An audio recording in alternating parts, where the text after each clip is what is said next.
Wallahi, I swear I'm Egyptian.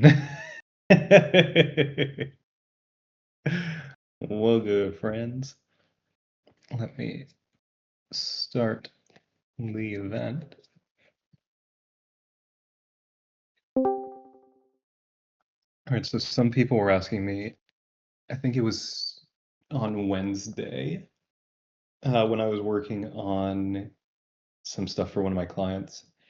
We were talking about doing or using Perplexity for research, writing, different stuff like that. I just finished a case study. And the case study took me about 2.5 hours to create from like absolutely nothing. Thank you. From absolutely nothing all the way to having the finished product. So, if you guys are interested, we can look at exactly how I did that, and then hopefully that can inspire some stuff in your workflow. What do you think?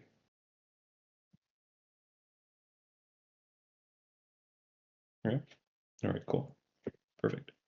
So give me just a sec to switch my microphone. Check, check, check. Can you guys still hear me?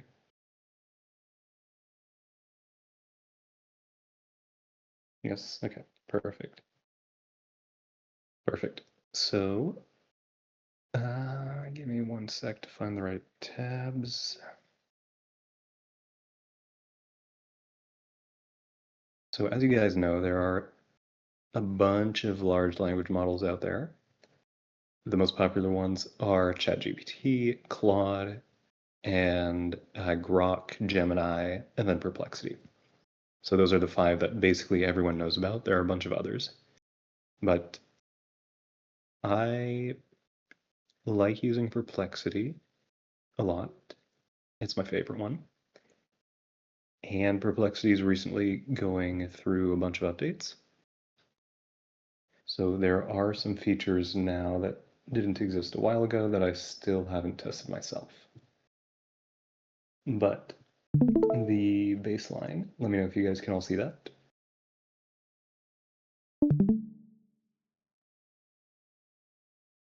See? No? Yes? Now we can boycott Grok, but then if I boycott Grok, I won't be able to get shirtless Irakli pictures. So that's kind of like, that's my quandary there.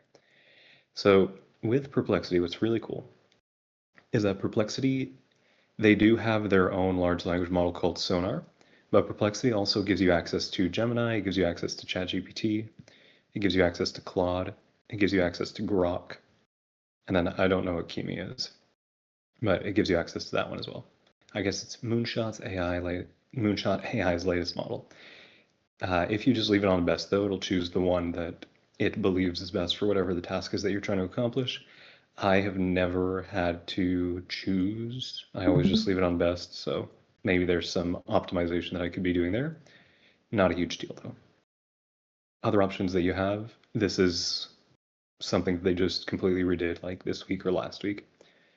It used to look a little bit different, but like all large language models, you can upload files. You can also connect your cloud. So I could connect it to my Google Drive. Deep Research is a tool that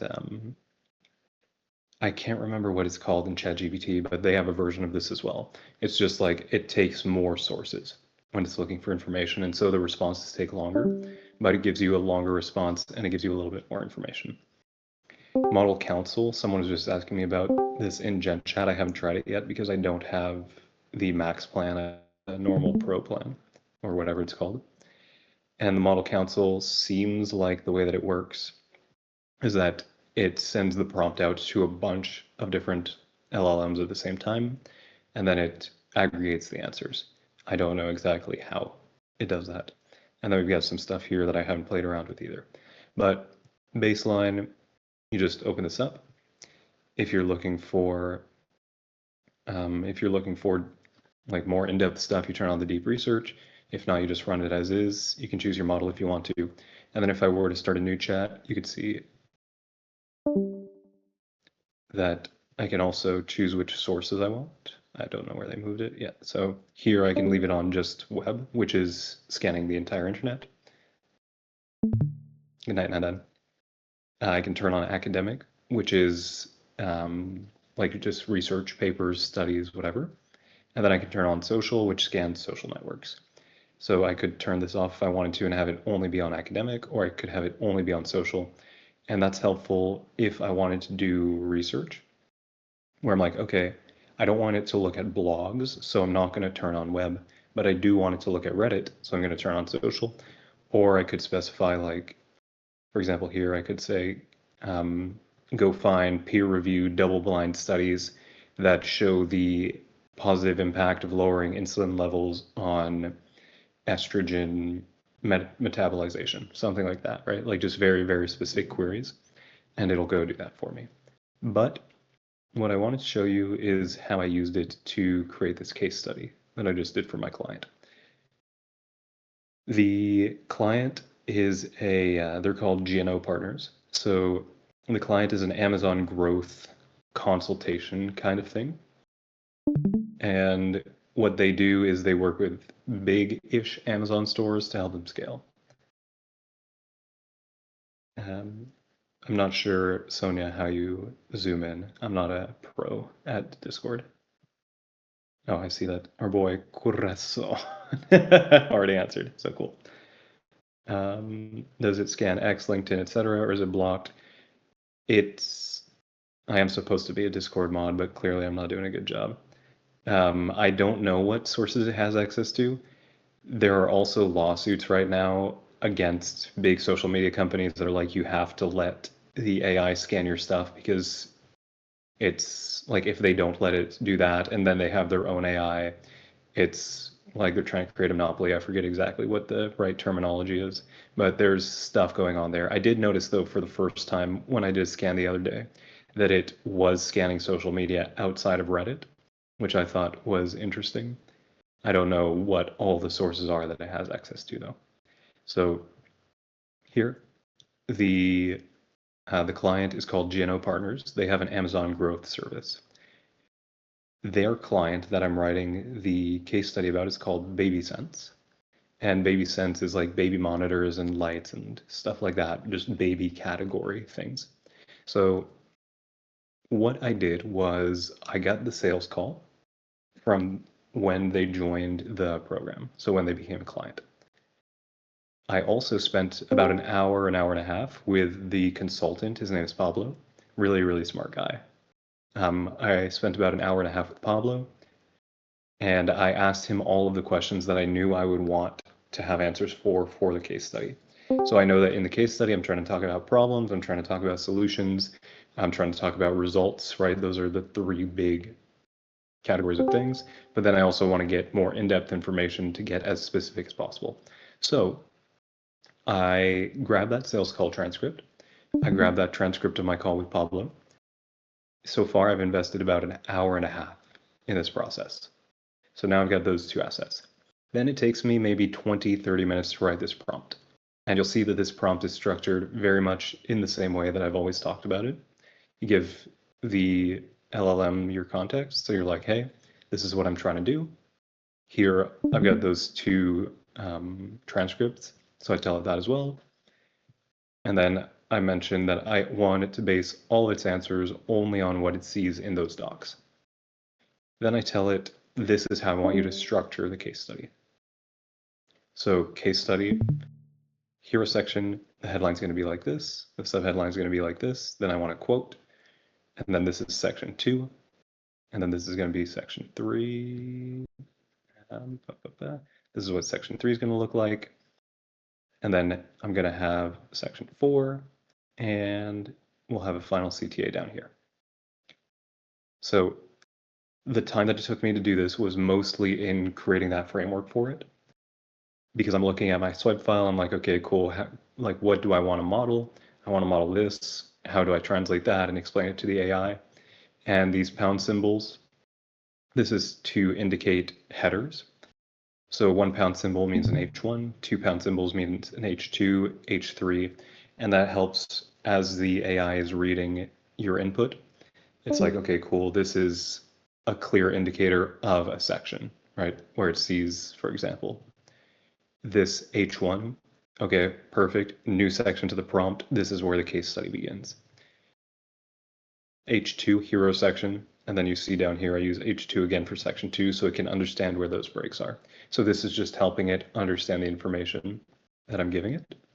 And you can see for some I'm being kind of specific where I'm like discover how brand used our stuff to achieve the results they wanted to achieve. And then here I'm being very general where I just say description of the problem. Here I'm giving it the exact line, results after working with GNO partners, want to speak to a GNO consultant. But then here again, I'm being vague, 5 to 10 paragraph describing their biggest challenge before working with GNO, supported by the reasons why they were experiencing this challenge. 10 to 15 paragraphs about the solution, 5 to 10 paragraphs about the results. 1 paragraph promoting the free brand analysis. And then here, I already had written this out for another case study thing that we did. So I just fed it exactly what I wanted to say there. Then at the end, case study framework end, and always asking it, what other information do you need from me to help you get started? The structure choice is because I looked into my swipe file. So I just looked for a reference that I wanted to emulate, and then I templatized that, and I fed it to the, or I fed it in the prompt. Now it asks me to confirm these, to give it any additional assets, to give it more information about the offer, and then to give it some more information about the voice. So here I uploaded some screenshots that I'm going to use in the case study for proof that I got from Pablo. So uploaded those, answered all of the questions that it asked me. And then here it just gives me this output to make sure it understands exactly what I'm asking for. I confirm that this is what I want, and then it pumps this out. And I had to spend maybe 5 minutes editing this just for everything was accurate because you can see here it's referencing where it's pulling the information from. So it's pulling it from the sales call and it's pulling it from the research call that I had with Pablo. So all the information in here is proper and accurate. I read through it. I didn't have to change anything for accuracy. I did send it to Pablo just to make sure that everything is good. But that's good. Restructured the sentences a little bit, broke some things up, changed some words, eliminated the em dashes, just normal like readability stuff. But this editing took me maybe between like 5, 10, 15 minutes at the most. I'm not sure. Reading it did take a little bit longer, but like the editing itself barely took any time. So very, very conservatively, I would say that I probably invested 2.5 hours from zero to having what is now in my doc as the final version of this case study. Any questions on that?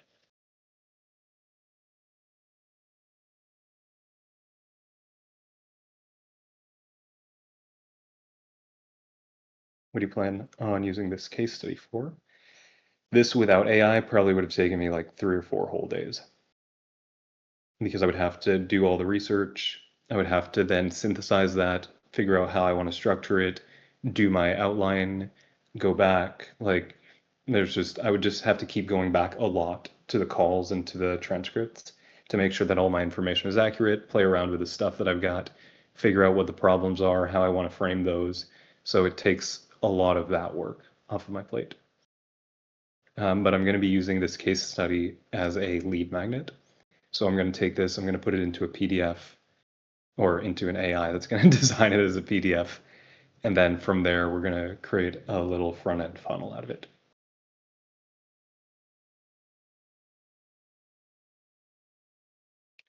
Did you look at the call at all? Yeah, I listened to the sales call. So I do like that information is in my brain so I can scan this and make sure that it's not making anything up and that it actually reflects what they were saying on the sales call.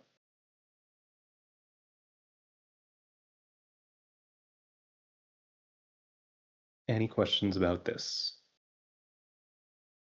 Have you noticed any hallucinations? Yes, but not when you prompt it properly. So caveat there, potentially yes, even when you do prompt it properly.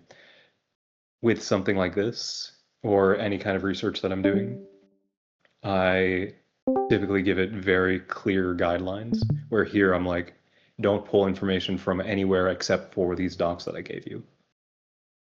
And so it does that. And Perplexity does a really good job. There's a feature in large language models called RAG, which is retrieval augmented generation or something like that. I don't remember. And that feature, it's essentially like a filter where before it gives you the output, it goes back to the sources to validate what the output says. And you can see how it does it here with Perplexity, where how an established baby brand doubled marketplace profits in Europe with GNO partners. Here, the prompt that I gave it initially for this part of it was how brand did thing with GNO partners.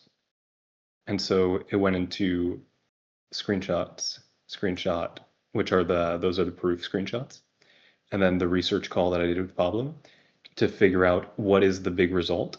And it determined that the big result is doubled marketplace profits in Europe, specifically referring to the United Kingdom. And if I were to click onto this, I would see that this is what it's referencing. So it's telling me this is the source, and that by itself helps. Like, even if I wanted to manually check it, I could, and I could go through whatever. But just the fact that it knows that it has to do this helps it tell the truth more. You click every reference link to see if AI got it correct. No, because I know what the story is of the brand, so I don't need to click on everything. But if you are pulling science, like if you're pulling from studies and like psychology, biology, whatever, I would go in to check the research just to make sure that what it's saying is true. I gave it the screenshots. So those are proof screenshots that I got from Pablo that I then uploaded to my prompt. DeepSeek's conversation with itself is readable when the deep think is turned on. Very cute to see the logic being checked. I do think it's a lot less accurate in the free version. I'm not sure. John, there's an AI tool called Kimi AI, so good you know it. Actually, so I was just showing it here.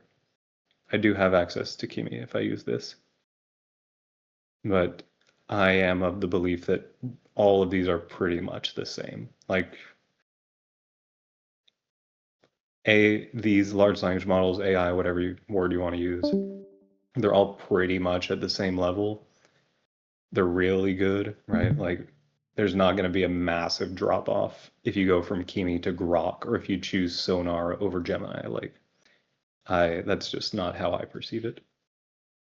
As a beginner, how much to use AI? As much as possible, because this will accelerate your workflow a lot. For example, let me just pull up another chat that I've got, and I'll show you guys. So here's one. This is what I use when I'm writing my newsletter emails for Dr. Mike.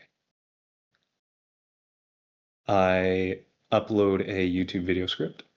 So I'll just show you the most recent one. I upload a YouTube video script, and I've asked it to give me the claims that are made in these video scripts.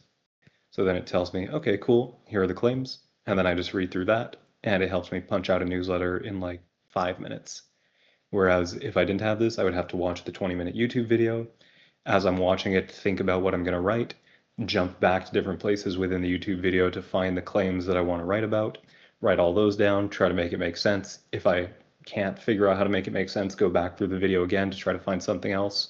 So it would take me maybe an hour to write a newsletter email, whereas this takes me 5 minutes. Or another example, a little bit more in depth.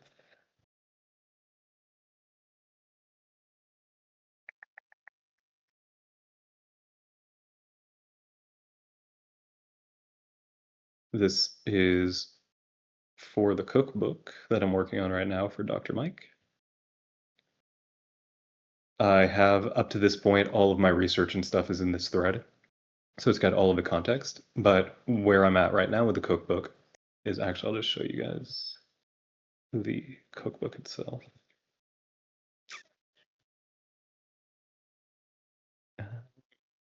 Give me one sec to find the doc. So this is the cookbook. The whole premise is that there are these 8 hormones that you can regulate with your diet that will help you decrease your visceral fat levels. So for each of the recipes, the way that I'm structuring it is at the top of the recipe page. I want to highlight which of the 8 hormones are affected by this recipe. So I just take the ingredients of the recipe, I go into here, and I'm like, okay, cool, here's the recipe, which of the hormones are affected by it, and then it tells me which hormones. So here, insulin primarily, adiponectin, and then thyroid hormones here. So I'm able to use this to accelerate that, whereas otherwise I would just need to go and Google like all of the ingredients. Do they have the chemical compounds that impact the hormones and then do all of that manually? That would take me forever. And I'm also not a scientist, so it would take me even longer than forever. For this though, I can just take these recipes, feed them in, and then it tells me what's what. And for each of the recipes as well, I've got a variation. So I'll just go back down to the latest one. Here, variation, I was like, so what would be a good thing that we could add to this recipe? And it gave me a few variations. I saw spinach in there, and I'm like, okay, cool, spinach would be good. What happens if we add spinach? And then it tells me adding spinach would be good for insulin and adiponectin. So I can add that there. Add spinach for extra insulin and adiponectin support. And if I'm really worried about it, I can go into here. I can click on this. Supplementation with spinach-derived thylakoid augments the benefits of high-intensity training on adipokines, insulin resistance, and lipid profiles. So I could read that, excuse me, just to validate what it's telling me there. But I can see here increasing adiponectin, and just based on the title up here, I know that insulin resistance is increased as well, or is improved as well.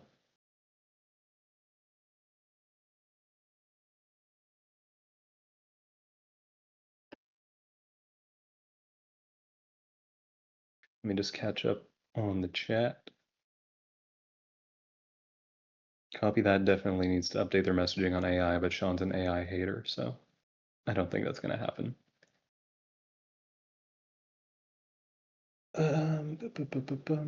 If we have time after this, could you show your research process for coming up with the entire VFTP concept for the recipe book? I can do that right now because that is in this thread. So I'll just scroll. As you can see, this is a lot of stuff.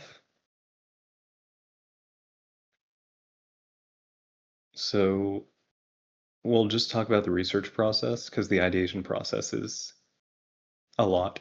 But essentially, I get the rough draft of the cookbook and I'm told come up with, or I get the rough draft of the cookbook. I say this sucks. I'm going to come up with a better frame for this because I need it to be a marketable asset.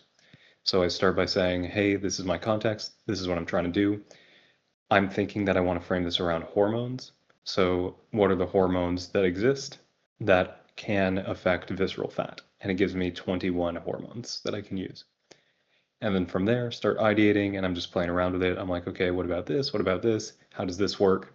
What do these hormones do? Can we categorize these hormones in any way? It seems like these hormones do this. Am I correct in understanding that? What about if we focused on this one? Do any of these get directly impacted by diet? Yes. Okay, perfect. Which ones are those? These 8. Okay, cool. Let's focus on these 8 then. How do these 8 affect visceral fat? And then just like going down that. So you'll see that this part is just me trying to come up with metaphors, which ended up not working, so I ditched the idea of wanting a metaphor. But here you can see this is where I ditched the metaphors. So at this point, I'm like, okay, cool. Now I've got to come up with like a reason why for these hormones.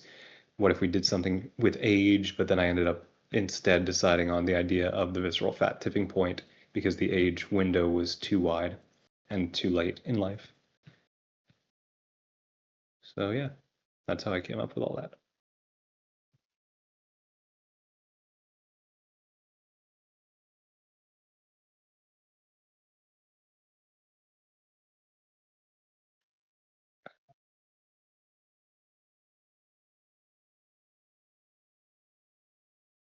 I am getting old. Sorry. Do you have a YouTube channel? I do not have a YouTube channel. I mean, I upload videos to a YouTube channel for like the stuff that I upload for you guys, but I don't do anything myself for branding or whatever on YouTube. I am that guy from the Copy That channel. Shout out to me. My hair looks a little different now. I didn't even notice how awful it looks. It's crazy. Dr. Mike does, so there is no medical advice. This is all for educational purposes. We'll start there. But Dr. Mike does look at stuff. He also just trusts me that I have a very strong morality and like ethical basis when it comes to writing copy. So I don't lie and I don't say things that are too far of a stretch of the truth for it to not be legitimate. For the cookbook, though, yes, Dr. Mike's going to read through everything. I think it was mentioned somewhere that AI will only be useful for people who already know their shit and will instantly be able to see if AI messes up. Yeah, an example of that is when I was going through the cookbook. I actually don't know if there are any recipes that are already in here, but the rough version has all the recipes in it. And so I was reading through that, and as I'm going through these recipes, part of me was like, hey, these calories and macros seem off. And that's only because I've been like working out and eating and tracking calories and whatever for like since 2013-ish. So for a long time, like 13 years. And so I have an idea of what the approximate caloric amounts should be for certain foods, right? And as I was going through the cookbook, I noticed that some of them seemed off. So I went and I ran them through MyFitnessPal, and turns out some of them were off by as much as 100 calories, which leads me to believe that when they were creating the recipes, they just threw everything into AI and they were like, give me a good recipe. How many calories? What are the macros? And they just took those outputs. So that's a little bit frustrating. And I asked Dr. Mike to double check on all that right now because that's going to add a ton of time to this cookbook if I have to also go through and calculate all of the macros.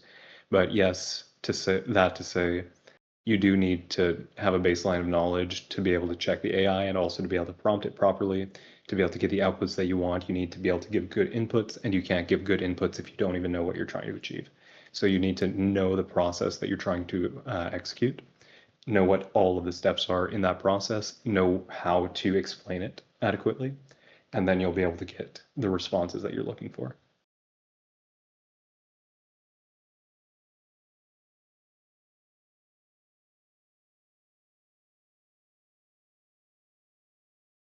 Would one contact / outreach someone like you who manages Dr. Mike's YouTube copy and marketing, comment on YouTube? Well, you would just hit me up in the Discord in my DMs. So.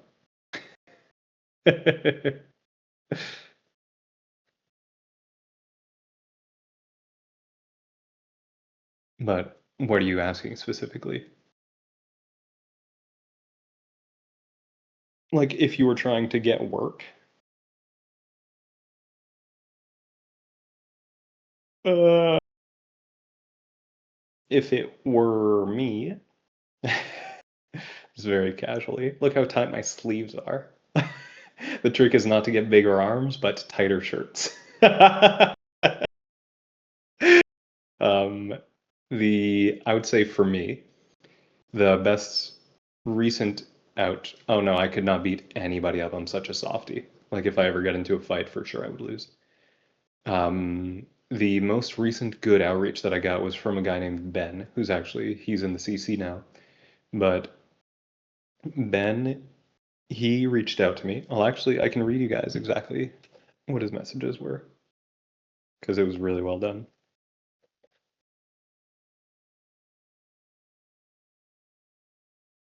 So Ben hit me up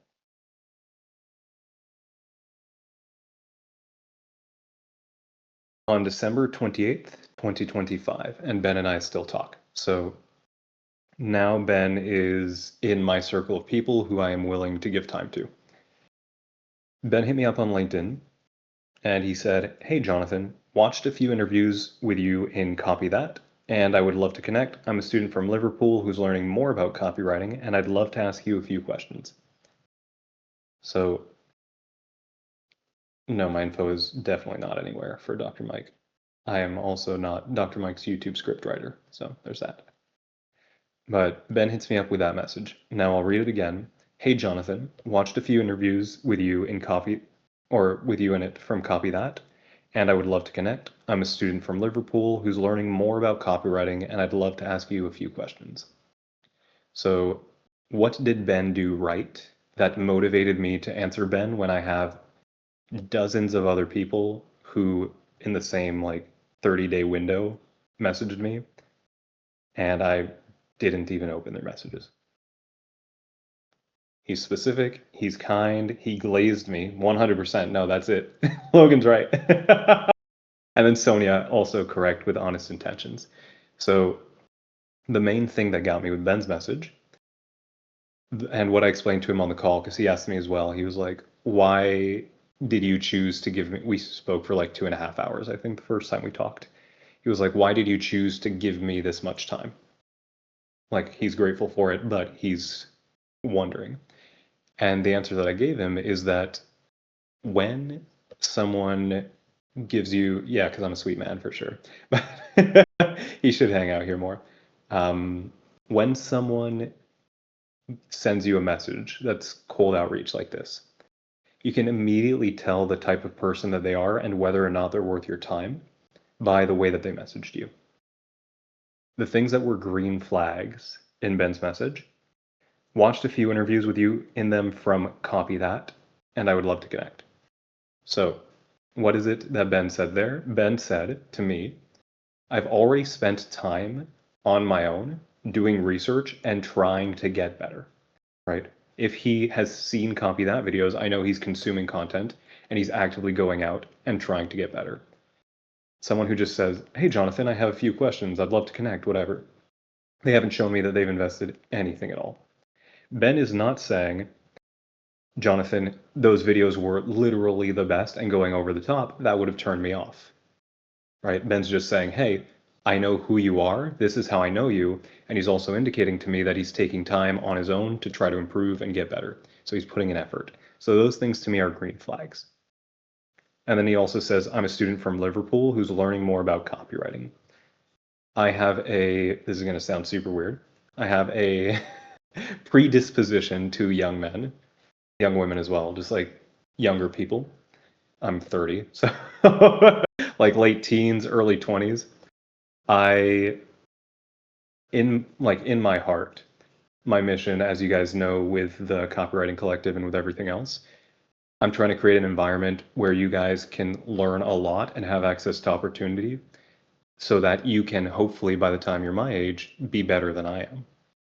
Or even if you're like my age now, within the next 5-10 years, make this your career, because copywriting completely changed my life. And it only changed my life because I was lucky, right? I was lucky enough to have everybody in here and to have Sean and to have Lori and to have Alex, to have all those connections. I would not have been able to get this far on my own. I had to be super resourceful. I had to work hard, of course, but anyone who is good has to be resourceful and work hard. Like that's the baseline. What I had that made me lucky was access to this community and the people who are willing to sacrifice their time and their energy to help me. So I want to be able to do that for other people. And I believe that that's something that to me should be a very, very high priority in all the stuff that I do. So when someone tells me like, hey, I'm a young person, I have this interest that I know in my mind, I'm like, this could literally change their life. Like this could impact them and completely shift the trajectory of their career, every outcome that they're going to experience in terms of their work, like everything, period, in someone's life could change just because I was willing to give them an hour or two of my time. So Ben saying, I'm a student, to me, I'm like, oh, this is a young kid who he already proved to me that he's doing the research on his own. He's working hard on his own. That means that if I can help him and he continues on this path, he's going to be successful. Little asterisk, of course, no guarantees, but that's the belief that I have. And then he also says, I'd love to ask you a few questions, which leaves the loop open essentially for me to reply, right? Like if he just said, hey, watch a few interviews, I'd love to connect. It's like, okay, cool, connection request accepted. But then he says, I'd love to ask you a few questions. And I'm like, okay, cool, ask me a few questions. You've already demonstrated to me that you're the type of person who I like to help and who I want to help. How can I help you?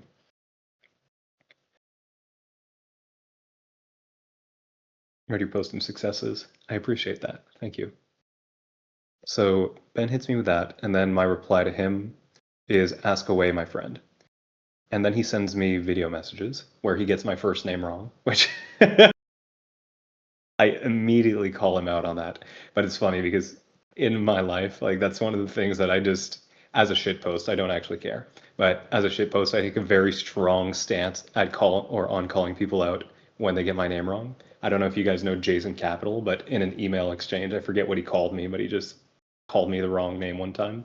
And I was like, bro, my name is literally like right there. I can't believe you got it wrong.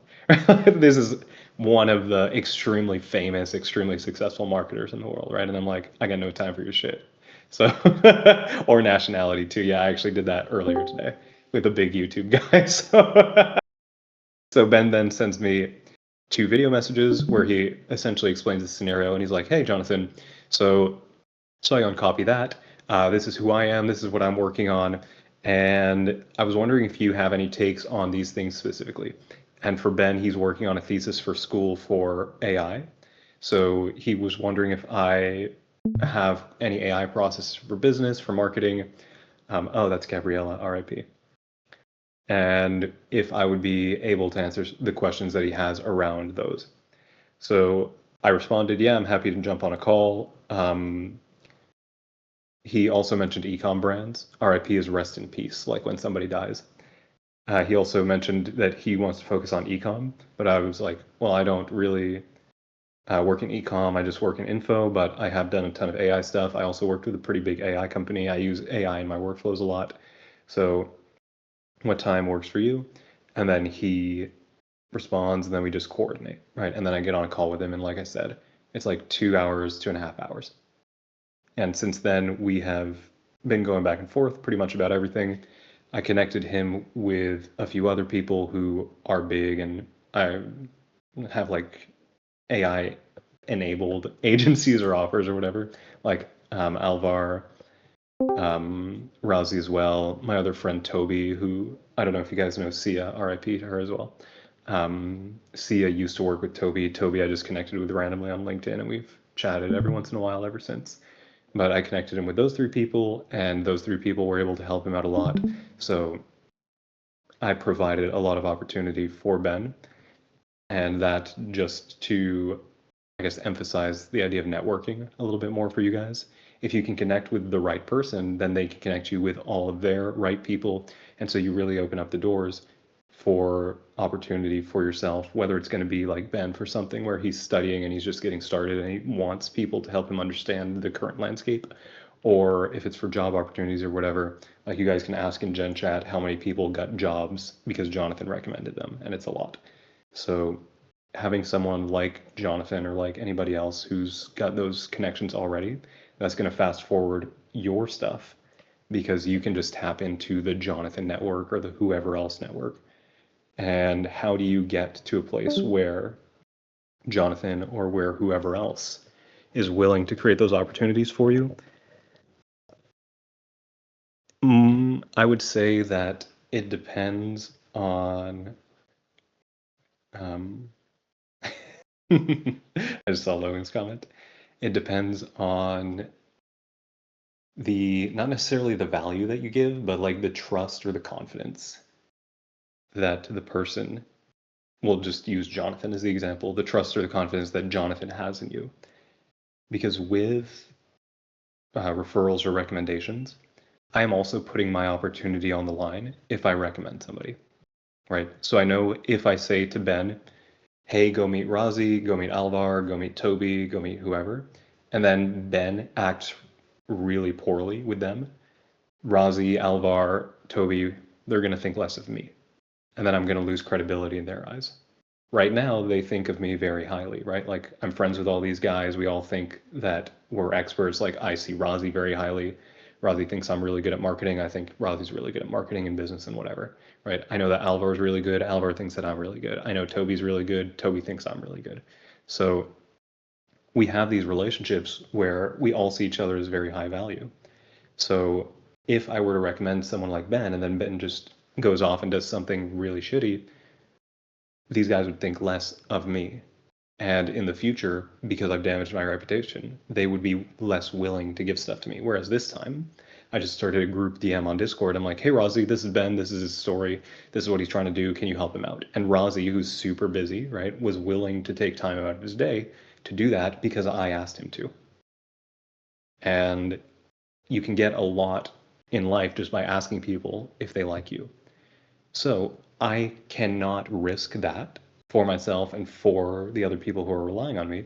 I cannot risk, I like you, but I don't know if I trust you. I don't even know your real name, right? So, so there's a lot of risk for me whenever I put somebody or whenever I recommend somebody. So I need people who are those recommended people.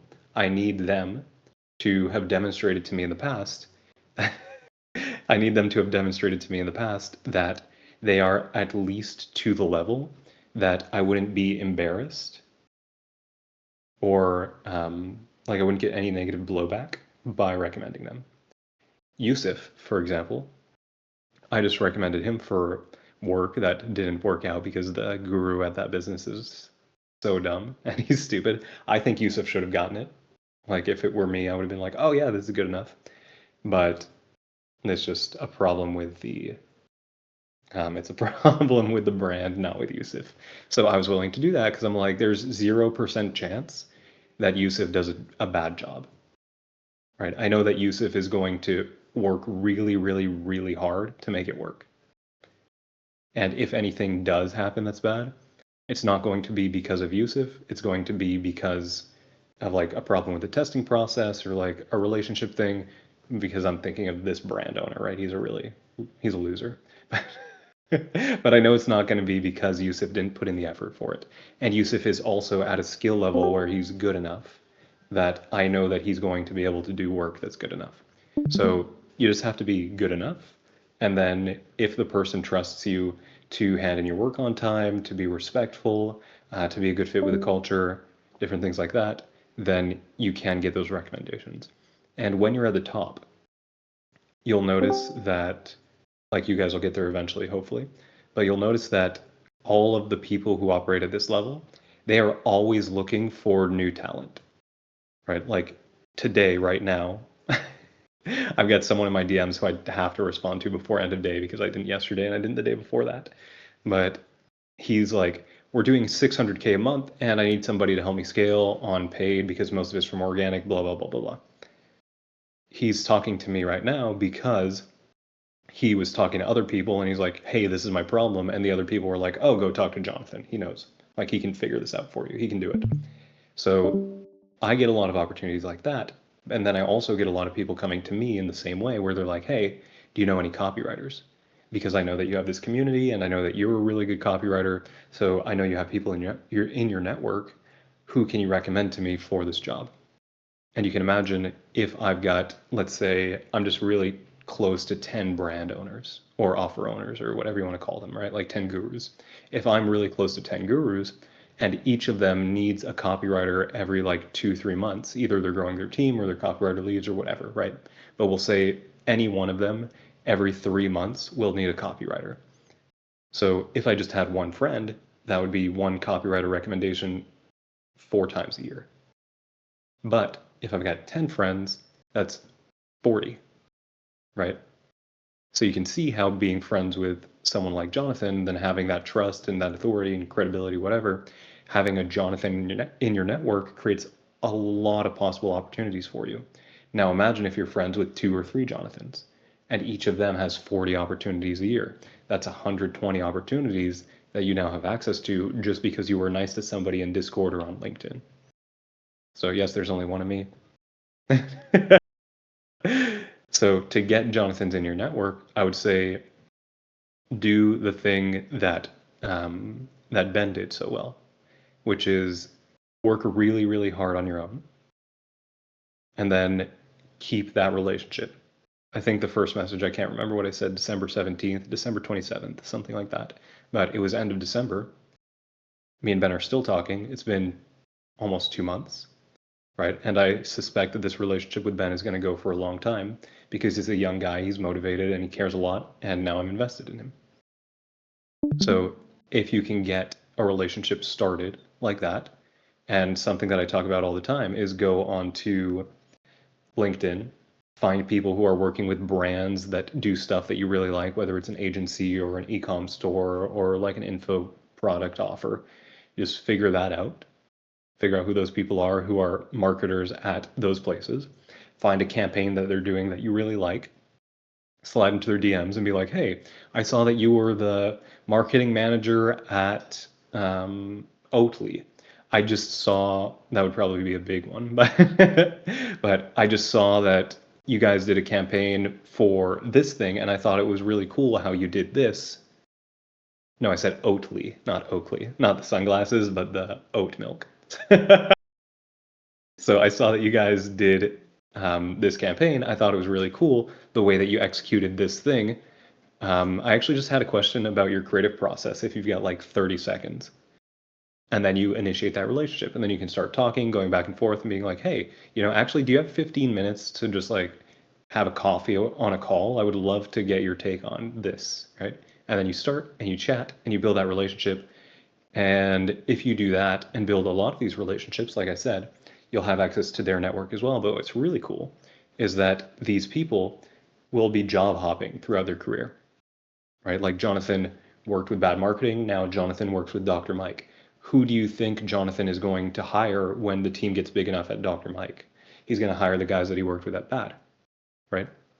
And so if you create these connections and you have all these people and they're jumping from brand to brand, and you have demonstrated that you have some kind of critical thinking ability, that you're trustworthy, that you're good enough, then you could also be top of mind for them when they're hiring or when they move up in the world. If you connect with Media Buyers starts his agency. Media Buyers, a huge networker. He's making all these friends. He's recommending you to everybody, right? Like those are the kinds of connections that are going to be super, super helpful for you. So that's how I would go about it if I were to be playing this networking game. And to show somebody, because I saw a question in chat, to show somebody, you almost got it right. To show somebody that you are at the level that they would need you to be hired, the thing that I always tell everybody is just like talk about your successes, whether it's on LinkedIn or in the success channel on the Discord or whatever, wherever your network is. You can also DM people and just be like, hey, I just did this really cool thing and I wanted to share it with you, right? Like that's only good vibes.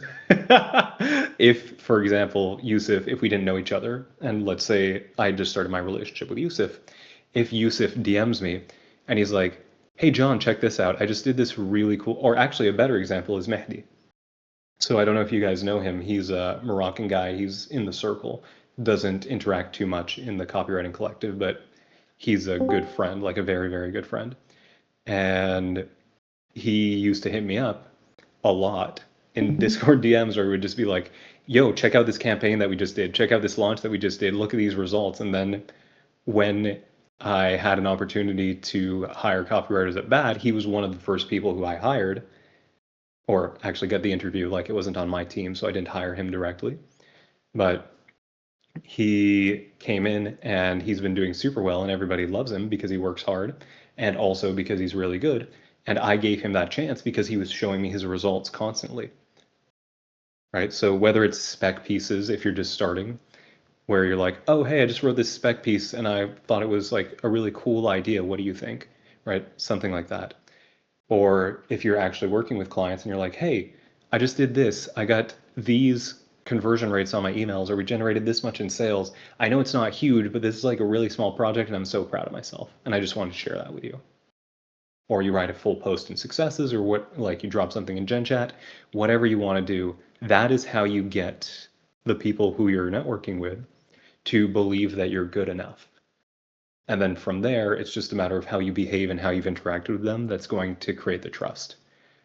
Like if somebody is kind of like flighty and weird and not super socially adept, I probably wouldn't ever recommend them for work, right?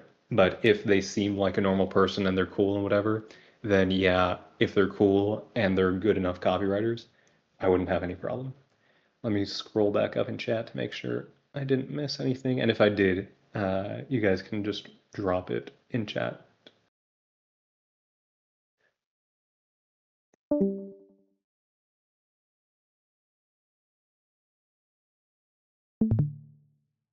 Yeah, I don't think I've missed anything. Yeah, definitely don't crash out in interviews.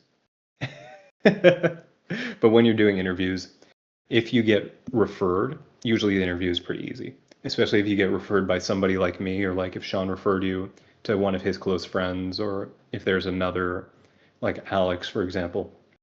If somebody who's highly regarded in their network refers somebody else, a lot of that authority goes on to the person who was referred. So if Yusuf went into an interview with somebody after I said, "Oh yeah, Yusuf's goated, don't worry," then the interview would go super well, and it would really just be an interview of, "Hey Yusuf, so what have you done before? Okay, cool. This is kind of what we're looking for. Does that align with what you're looking for? Yeah, awesome, perfect. You're hired." Right? Like it would go so easily because you get that board authority.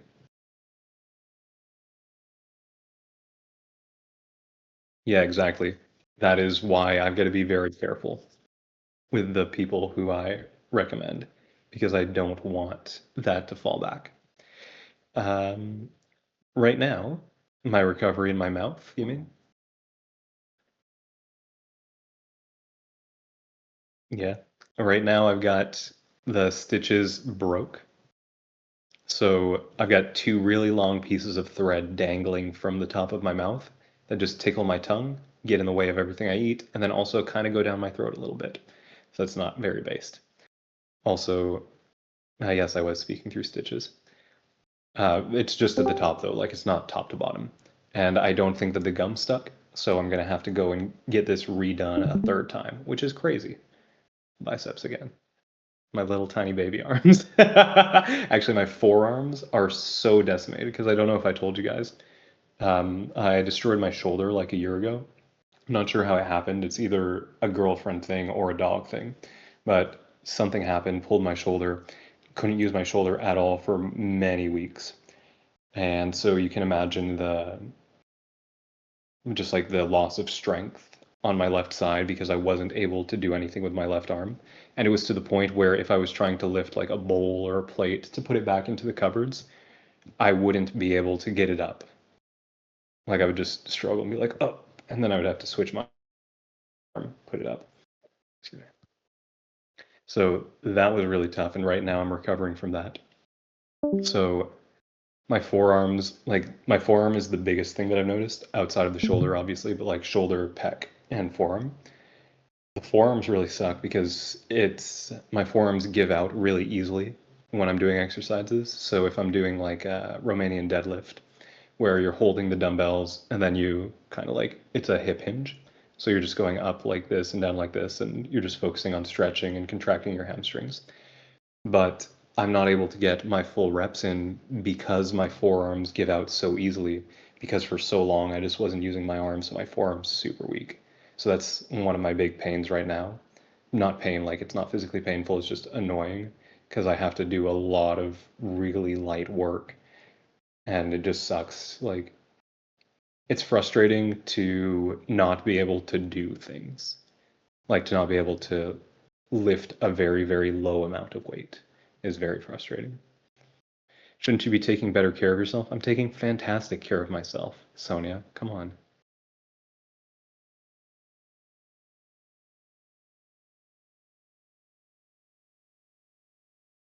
Try peptides? Which ones? Tell me which peptides to try, Logan. I bet I know more about peptides than you do. I'll challenge your knowledge on this one.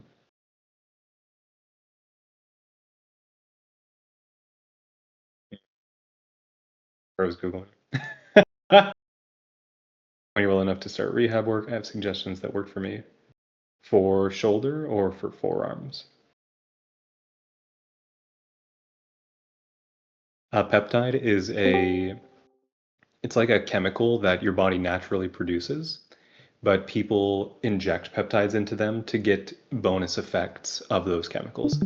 So if you think about steroids, it's kind of the same concept where your body naturally produces testosterone or like growth hormone. And so if we just look at testosterone, let's say I've got low testosterone, I'm below 350, right? I forget exactly what the unit is. Maybe it's nanograms per liter or something like that. But let's say I'm below that 350 point of testosterone. Then I've got low testosterone. there are many things that I could do with my body naturally to boost my testosterone. I could stop ingesting so many microplastics. I could work out more. I could sleep better. I could lower my insulin level, or sorry, my cortisol levels. There are a lot of ways for me to do that naturally. If I were to go to a clinic and get testosterone, I could also inject testosterone in myself, and my testosterone levels would go up, and then I would get all of the benefits of added testosterone. So yes, my body is producing testosterone naturally, but I can also inject it, and then I get more testosterone in my body.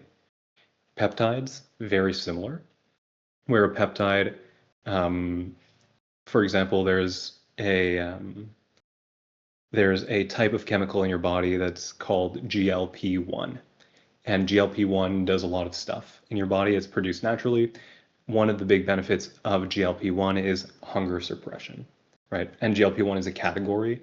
If I recall correctly, there are multiple peptides, like peptide YY, I think is a GLP-1, but there are multiple peptides that fall under the category of GLP-1. And this might all be wrong. But if I get GLP-1 like injections, then I inject that, it raises the levels of those. And so the effect that most people go for is the reduction of hunger. So if I have a lot of that peptide in my body, I'm not going to be as hungry naturally. If I inject it, I'm not going to be as hungry, but artificially. So peptides are kind of like steroids in that it's a thing that your body produces naturally, but you can add to your body to get more of the effect of that thing. Yes, any rehab recommendations if you feel like throwing those my way in DMs, that would be cool. Uh, do I have YouTube? So there is no YouTube channel that exists where I publish content for branding, but there is a YouTube channel that exists where I host the videos for like the Beyond Copy series and stuff. Botox is actually something different, Sonia. Uh, yes, Ozempic is a GLP-1 peptide.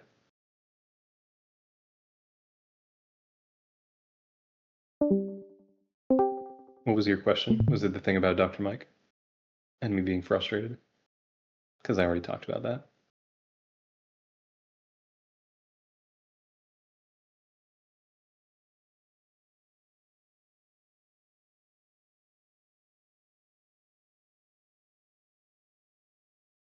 All right, friends.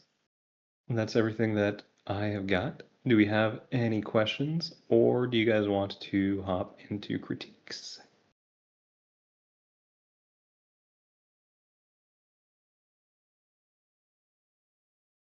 Or would you recommend learning how to use AI?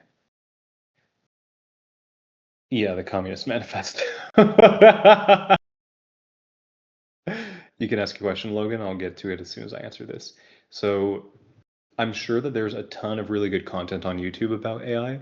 I've never gone through any of it. I ketchup and mustard together or like separately? Because ketchup on a sandwich, kind of weird, but is a hot dog a sandwich? Technically, yes. So I think it just depends on the meat. Because I wouldn't put ketchup with tuna. I would put mayo with tuna. I wouldn't put mayo, or I guess I would put mayo with ham. Not like personally, but it would be a fine combination. But I would do mustard with ham, right? Ketchup I would do on a hot dog, but I would not do ketchup in my ham. I definitely would not like coming to India, but I think that's for different reasons. Yeah, we'll get to all the critiques in a sec. I'll just answer the AI question first. So for AI, I'm sure that you could go on to YouTube and find a bunch of stuff. Most of the influencers, though, that I've seen are they shill AI just to shill their AI course, and it's not actually really good information.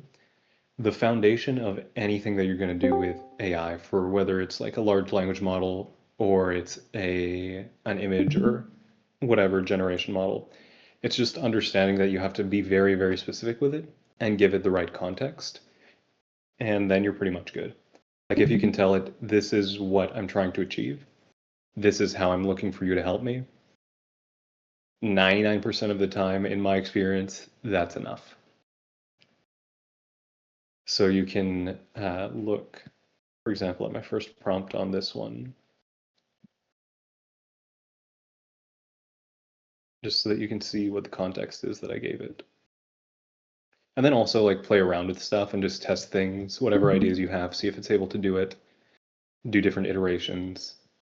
Like with ChatGPT for image generation, I've tested a bunch of different patterns and like phrases, different language for how I'm asking it to do different things. And I've pretty much figured out now at this point exactly how to say what I'm asking for. And then I get a good result when I do that. Or also understanding how to edit.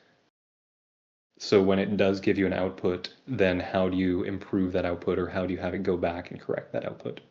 So here you can see this is all that I'm doing. Can you review this YouTube script and tell me what the claims are that are being made? I didn't say, you are a YouTube strategist. You are the world's best YouTube strategist. And you are working with a brand called Sculpt by Science, where your job is to blah, blah, blah, blah, blah, right? Like I didn't do any of that. I literally just said, hey, look at this. Tell me what the claims are. And this is the output that it gives me. Right? So these large language models are pretty good. The way that they work is that you get or you give them the input, they interpret that input, they go into their database to pull information, they structure their output, and then they give you that output. So it's a very simple, of course, that's super simplified, but it's a very simple process like that. And the way that it's deciding what to give you back is with probability. So it'll be like, this is probably the way to structure this sentence. Like start with the, and then there's a 4.2% chance that it's followed by thing, and then there's a 6% chance that it's always, right? So that's how it's making those decisions. And it's going to go scan its database, find the information that it needs, say it in the way that emulates whatever your sentiment is or however you're trying to get it to structure that, and then it'll give you the output.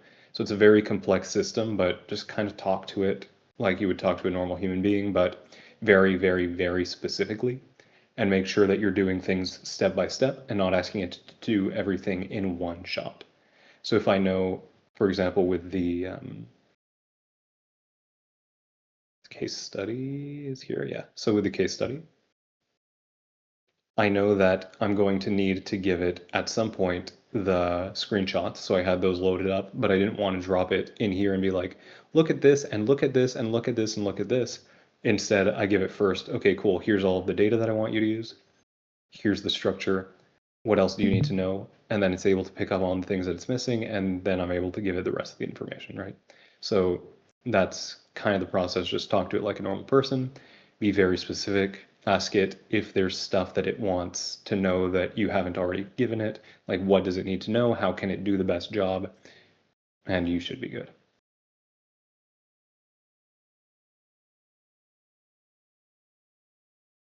Also, you can ask AI how to use AI. The only downside with that is that it'll oftentimes overcomplicate it and make it harder than it has to be.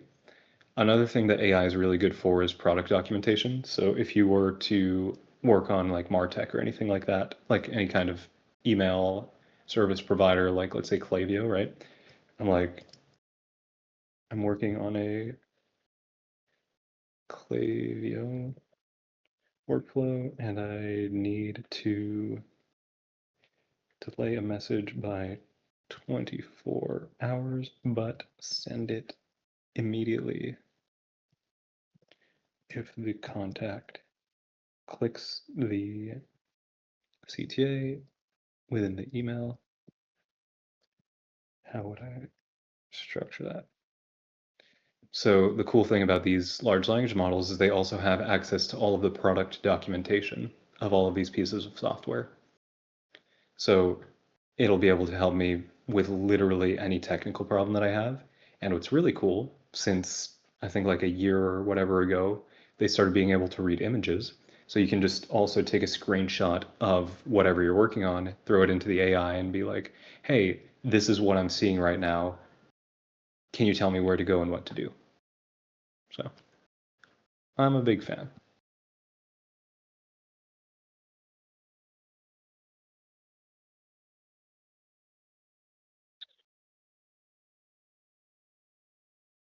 trying to scroll through all of this.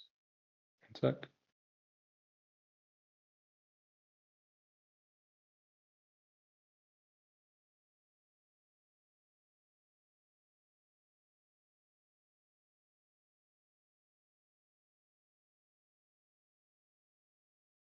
I agree with what Paul's saying about low Gen Chat IQ, for what it's worth. Would you be willing to answer a Google Ads question? I absolutely would. So we'll do that, and then we'll go on to critiques.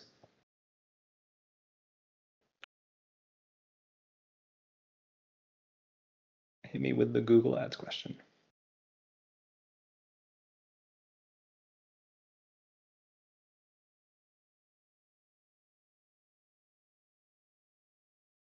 Yeah, the only thing that I would add to your list is you can ask the AI at the end of each of your prompts.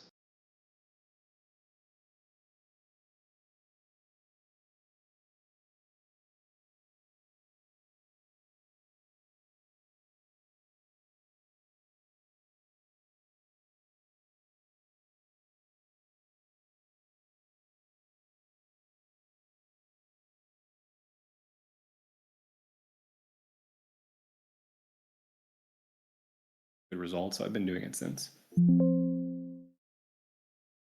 How would you first allocate the 15 headlines for RSA?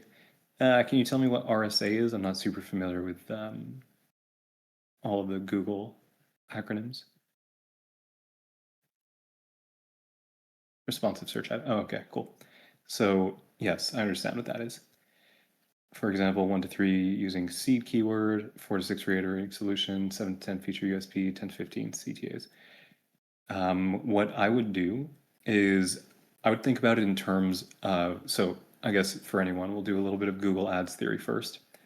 So the placement that we're talking about, search ads, that's when you Google something, you have those first, how many ever it is, probably like 16 now, the first 16 results. Those are going to be labeled as like sponsored, right? So those are your Google search ads. It's not the ones that are the pictures. It's not the ones that are on YouTube. It's not the shopping, right? It's those results when you do a Google search. So the way that you would want to set up your Google campaigns is you have a campaign and then you have your ad groups. The way that Meta does this, it's campaign, ad sets, ads. The way that Google does this, ad set is an ad group instead. Your ad groups, you're probably going to want to do them by theme. So you're going to take all the search terms that you're looking for. You're going to target maybe like 1 to 3 search terms, and you're going to do themes for your ad groups. So let's say I have a campaign that's running that's trying to promote a like a plumbing service. So I've got my plumbing service, and I look through all of my keywords, and I see that I've got one theme that's 24/7 plumbing, right? So people who need emergency plumbing, open late, all of those things, that would be one of my keyword themes. So I'd have one ad group that is theme emergency. And then let's say I have another one that I notice there are a lot of people who are looking for industrial plumbers, right? So people who would be working with like big buildings, factories, whatever. I don't know what the right terminology is, but let's say it's industrial plumbers. So that could be another, that would be another, maybe they're called asset groups in responsive search ads. I think they're only called asset groups in, I forget all the names, but yeah, PMax, that's it. So in Performance Max, I think it's asset groups instead of ads. So then let's say I've got another ad group that's like industrial plumbing. And then maybe I've got a third ad group that's like cheap plumbers, right? If that's something that I was trying to rank or not rank for, but show up for in the search. So I've got those 3 ad groups where those are my themes, and I've got my keywords in each of those ad groups for those themes. Now, what we're asking about is for Google Copy, you have different, I guess, like placements, I'll call them, within the copy, just different parts of the copy. In Meta, you have a primary text, a headline, and the description. In Google, you've got a lot more than that. You've got headlines, you've got descriptions, you've got site links. I forget all of this stuff. Again, I'm not as familiar with Google as I am with Meta, but you've got all of those different things. So we've got, I think, 15, right? 15 headlines that are possible at most.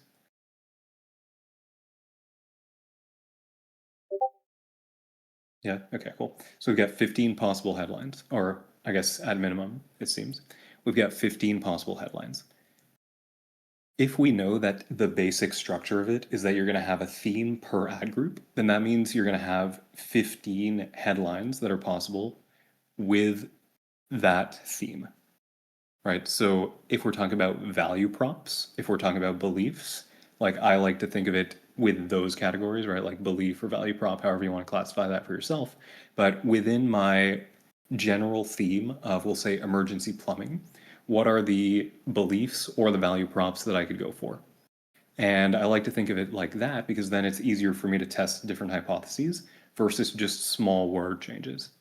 Where you were saying earlier, let me just see what you were saying. Seed keywords, reiterating solutions, features USPs, CTAs. So that is, I would call that like the angle of it, as opposed to the belief of it. The belief comes before the angle for me.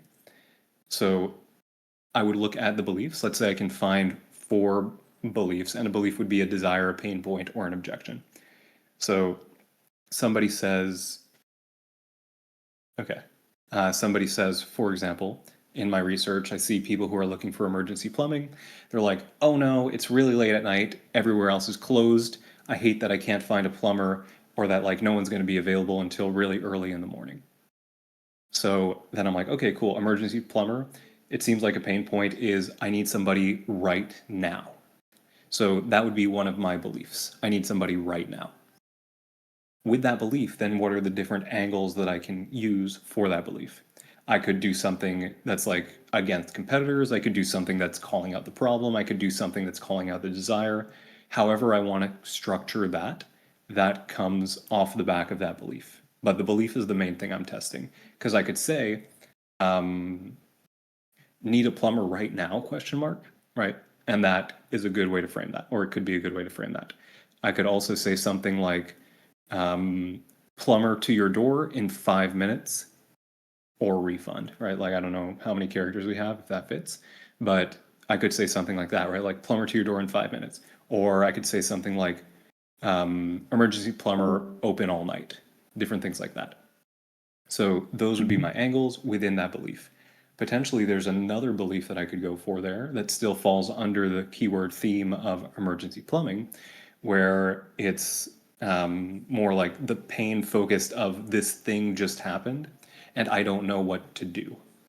So, someone, let's say their house is flooding right now because one of their pipes burst. That's something that you need a plumber for.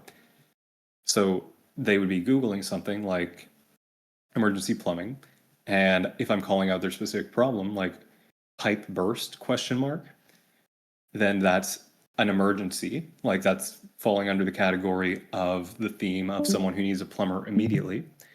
But I would say that's a different belief from the person whose pain point is I can't find somebody to show up right now, right?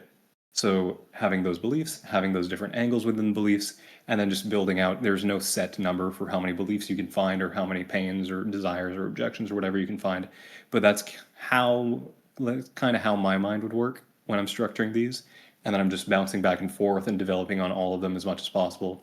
And let's say I end up with 100 of them, then I just pick the ones that I want to test out first that I believe, based on my research, have the highest likelihood of working. Does that make sense?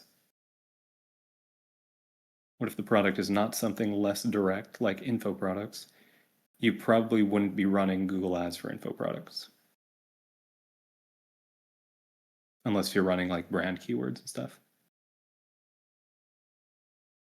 I don't know what a syllabus is.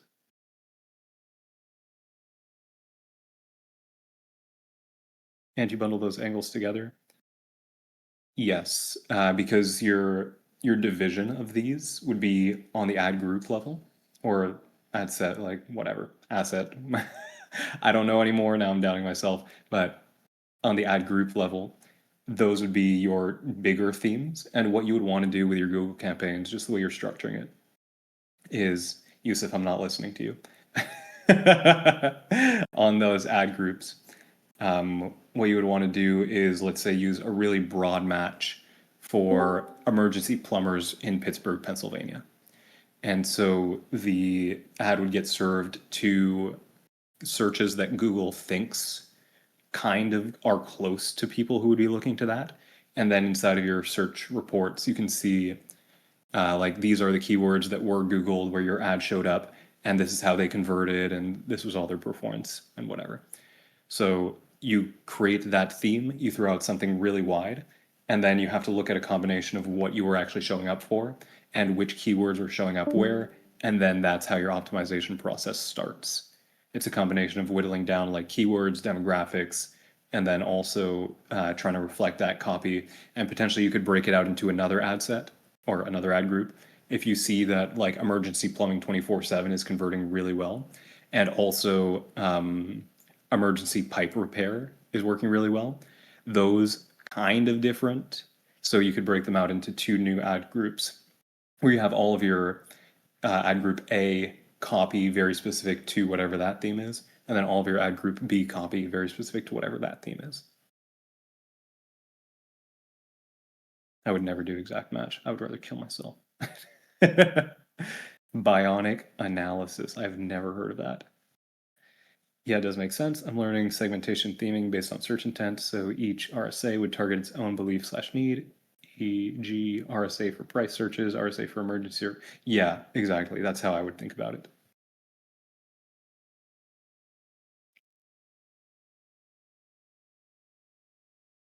I would only throw exact match in to add keywords to my ad groups, not as a way to like launch or test ad groups.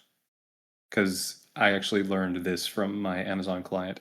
The way that they do it on Amazon, they call it harvesting. I don't know if they call it the same. I don't have enough Google Media Buyer friends, but they do a broad match, like just one keyword, and they'll do the broad match there.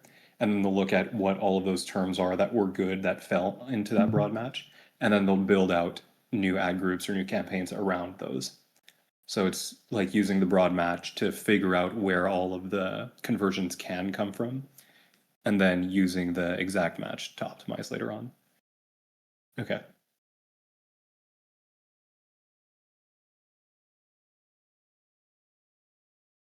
All right. We good to go into critiques, my friends? Everybody ready?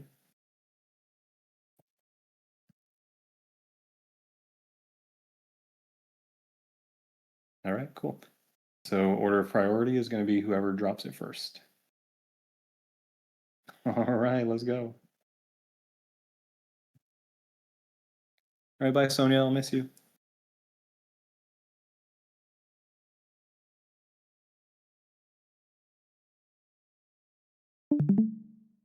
Okay.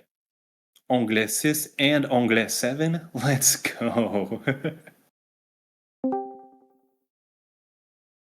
Literally me win the Anglets.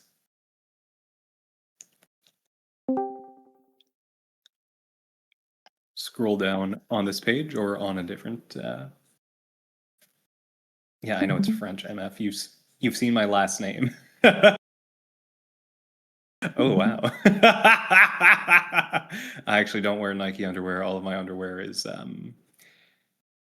Savage X Fenty. So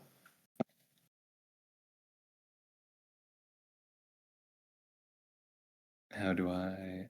Oh, I don't have. Oh, there it is. Okay. Hold on. There we go. Let me just grab Sonia's thing as well.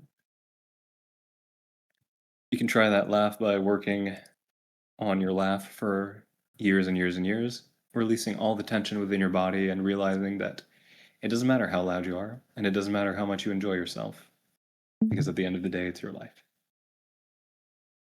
Damn, bro thought I was German. That's crazy.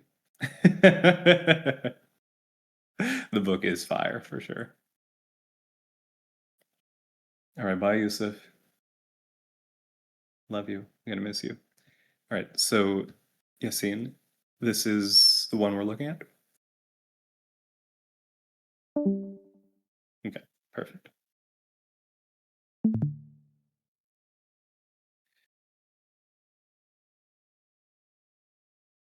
There's this new performance strategy that my private client, I'm going to assume this is my private clients, use to lose 25 plus pounds in 16 weeks. It's all about using my nutrition system, and today I'm giving it away for free. Now you can get instant access to my new free nutrition mini course on science-backed dieting, where my expert coaches and elite medical doctors will give you comprehensive answers on. I love this. I appreciate the the link. Out of all these people, Jessica doesn't work with us anymore. Anna obviously is Dr. Mike's wife. Xenos very based, Pine is very based, and Max is incredibly based as well. Why stubborn belly fat won't budge and how to fix it, how to regain energy, strength, and testosterone naturally, the smartest and simplest way to stay healthy, even if you work 50 plus hours a week, a clear step by step system that fits your lifestyle without adding extra work. All of this is designed to help you perform at your best, both in life and in the office. You'll also get access to weekly calls, which include a live Q&A session, so you can ask any questions on your mind, especially about burning stubborn belly fat. You can also join our free Skull by Science community, where you'll be surrounded by business athletes just like you and get the support you need to reach your physique goals. If you want a simple, clear system with predictable, measurable results without spending money, get access in the comments below. Link. Okay, cool. All right, so how do we feel about this? I like it. There are some things that I'm going to comment on, but I will listen to your guys' opinions first. I really thought he was gay. I hope that you're talking about me. Yeah, this is for the YouTube community post. So the benchmark that I have is, because Mercy was asking me, is 80. That was when I posted about the community. I got 80 people to join, or 80 leads, I should say. So far, I've only posted one, and it was Mercy's, and there were 5 leads the last time I checked. So you guys need to fall somewhere between 5 and 80. I think the bullets have good angles, but could have been spiced up. I'm just a bullet snob. Okay, so Logan, let me ask you, since we're talking about bullets, I do have time to review yours, yeah. Since we're talking about bullets, one of the things that I wanted to comment about was this bullet. What do you think I have to say about this bullet?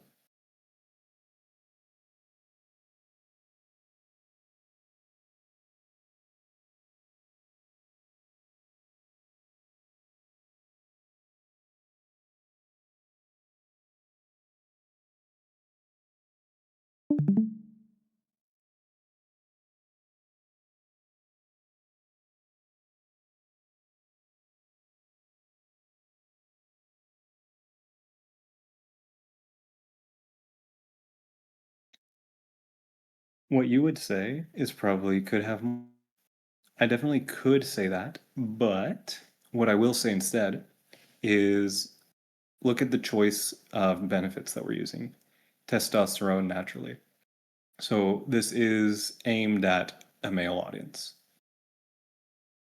Does any of the copy up to this point make it so that the male audience is the one who is reading this?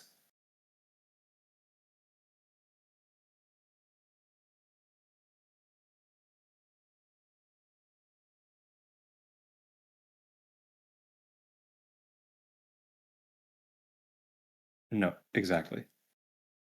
Yeah, sorry, I kind of tricked you there, Logan, so that's on me. So this is what I'm going to talk about is how I keep such a crazy high open and click rate on the emails that I send out to Dr. Mike's list. The headline or the subject line of an email is a very specific call out, and then the body copy of the email is written for the people who would have clicked on that subject line. If you're doing newsletters, a little bit different from if you're doing autoresponders, but still the same principle. We'll talk about autoresponders because that's a little bit easier to understand. So imagine you're running a funnel and you have an abandoned cart sequence. You'll have 3 emails that go out after somebody abandons cart. We'll just say like an hour, 12 hours, 24 hours. It's definitely not going to be that, but just for the simplicity of talking about this, right? So you got your 1 hour email, your 12-hour email, your 24-hour email. In those emails, what do you want to do with your subject line? You want to get the people who are the highest intent to come back and buy. A lot of copywriters use the idea of curiosity as a cop out because they're not good and they don't think strategically. There's no such thing as a curiosity focused headline that will outperform a super direct focused headline in an automation that is so close to the action. Imagine you have abandoned your cart for, let's say I'm just buying beef jerky or something, right? Like something super random and normal. So I'm buying beef jerky. I leave my cart in the middle of the checkout process. There are 3 items, jerky 1, jerky 2, jerky 3. What are the reasons why I might have abandoned my cart? I maybe decided I wanted to go look at other products first. Maybe I decided that I didn't want them after all. Maybe I decided that I would come back and buy them later, right? Like maybe I had to go check my bank account and then I didn't come back. Maybe my kids did something, I put my phone down, I forgot. So different things like that, right? There are different scenarios. Strategically, if you guys have read the copywriting cheat code, I talk about this in there, you've got to figure out where your person was, where you want them to go, what are the reasons why, or like the beliefs that they have, or the objections that they have. What are the things you have to say to get them to hear from where they started? If I started here as a person who abandoned my cart, and the objective is to get me here as the person who buys the beef jerky, with some of the objections that I just named, like the reasons why I would have abandoned my cart, nowhere in there does it make sense to be like, I'm just trying to think of a curiosity focused subject line for an email for an abandoned cart for beef jerky. But like, could this be the thing that finally helps you build muscle? Right? Like that is so random and doesn't even make sense. What does make sense is if the first email that goes out is, hey, did you forget about your jerky, Jonathan? Because that's one of the possibilities that I did just leave and forget about it. So, did you forget about your jerky, Jonathan? If I did, I'm like, oh yeah, I did forget about my jerky. I'm going to open that email, and the email should be very direct and say, hey, Jonathan, click here to go finish your checkout for the jerky. Next email. What's another possible objection that Jonathan had for the reason why he would have not completed his purchase? Exactly, Logan. I could have gone and wanted to do research about other jerkies because if I am someone who's buying a jerky, then it's highly probable that I'm someone who will just say like I'm a bodybuilder, right? So I'm someone who's looking for more protein. And if I'm in the middle of this jerky purchase, I'm like, wait a minute, what if there's other jerky that has more protein? Or what if there's other jerky that tastes better? Or what if there's other jerky that whatever? And so what if email 2 was side-by-side comparison, brand versus other brands? And then in the email, it's like, hey, Jonathan, you might be thinking about comparing our jerky to the other jerky on the market. Here's all the reasons why our jerky is better than all the other jerky. Boom, boom, boom, boom, boom, whatever. Click here, finish your purchase. So that's how I would want to think about it strategically. Each of those emails written very, very, very specifically to the person who is going to open that email based on the subject line. And the subject line is written only to appeal to one single thing that would have stopped the person from moving forward. So my email is only trying to do one thing. The first job with the subject line is to get the person to open it. Who is that person with the objection or with the desire or with the pain point? Speak only then to that person in the body and make as much effort as you can to convert them to whatever the next stage is in your funnel or in your flow or whatever. Literally everything. Same thing applies literally everywhere. So with this post, if I see this point of testosterone naturally, this speaks to a male audience, king of deleting his messages as soon as he sends them. This speaks to a male audience. Nothing up until this point attracted the male audience. So imagine I've got like a 50-50 split of people who are viewing this, women and men. If a woman gets to this point, what is she going to think? Oh, I don't want to raise testosterone. This isn't for me.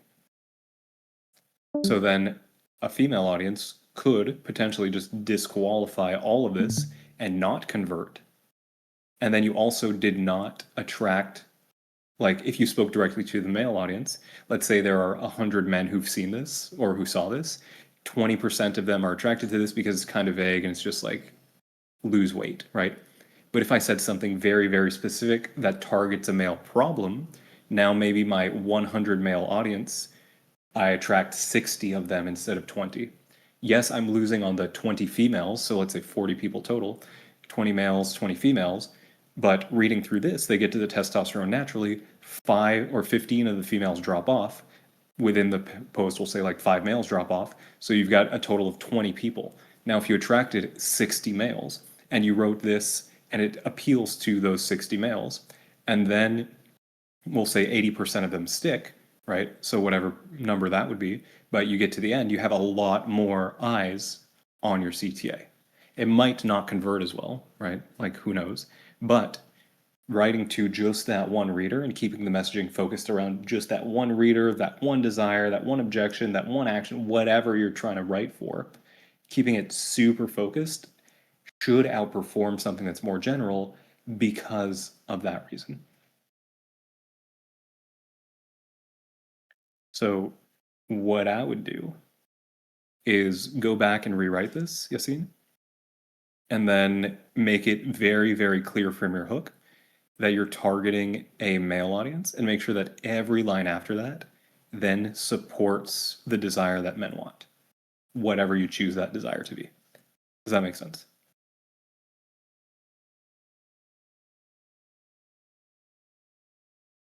Split T question for this example for John. If you had 80 leads on your first community post draft, wouldn't it be a fair assumption that the later drafts would get less people since you already get a portion of the interested people? 80 is just a random benchmark. Also, it was posted like a month ago. So I don't think that it would have any kind of impact at all. I do like it. So I think that the structure is good. I think that here in the beginning, you just need to shift it to make sure that it calls out the male audience. Then here with your points, make sure that they reflect male problems. And yes, a lot of the problems are both male and female problems, but make sure that it specifically talks about those problems in the way that men do or frames it like that. And then down here, this part is a little bit confusing. So you would have to change this as well, just because you're calling out a lot of different things, right? So here we've got plus you'll get access to the weekly calls, plus you'll get access to the community, plus like clear, simple system, measurable results without spending money. You probably don't want to say this specifically. Like that costs nothing. You just want to say it's a free community, but don't emphasize that there's no money that's going to be there or no money exchanged.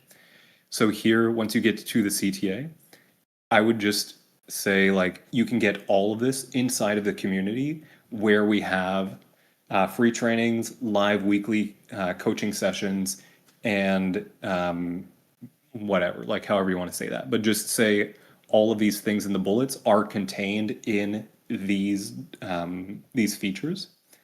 And to get access to these features, click the link in the comments.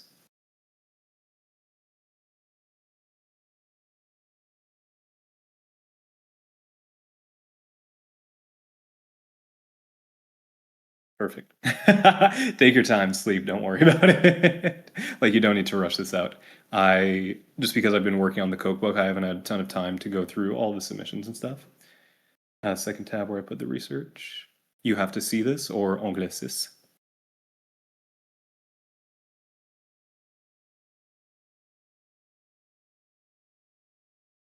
Okay. Executive health optimization. Sheesh. I love that font. That's crazy. Evidence-based nutrition strategies. Damn, bro, really went hard. I love that. I love this. And this is exactly our target audience. So you selected the right types of people. It might help you as well I know that you went on the Skull by Science website already, but here if you go to the Transformed, and then here for client interviews, if you want to watch any of these and just like skim through them or grab the transcripts, this could give you some good information as well, just to see how they're talking about their transformations and how they um, how they describe their problems and how they describe their desires.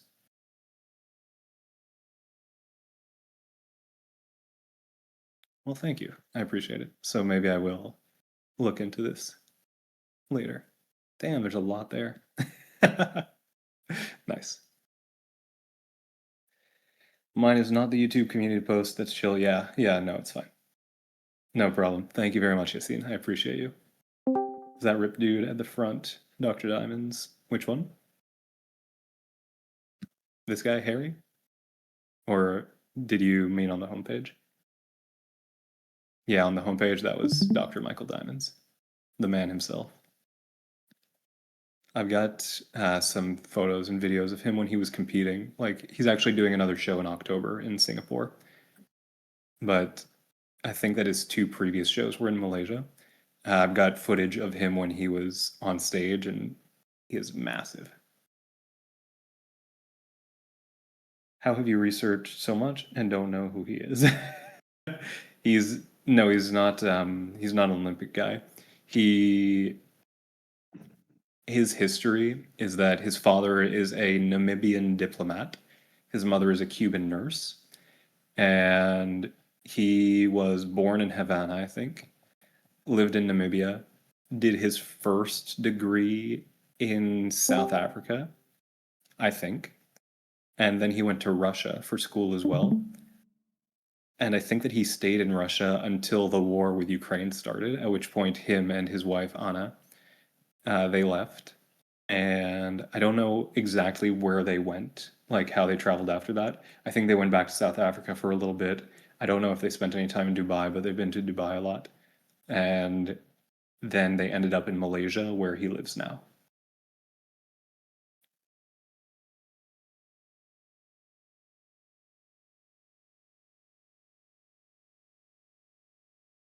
And then in Malaysia, I think, is where he did his first shows and he got his pro card. So he's like a pro natural bodybuilder. Yeah, he's goaded. All right. This is emails for, I don't know how to say this. Is it Gunam? Gunam? Gunam?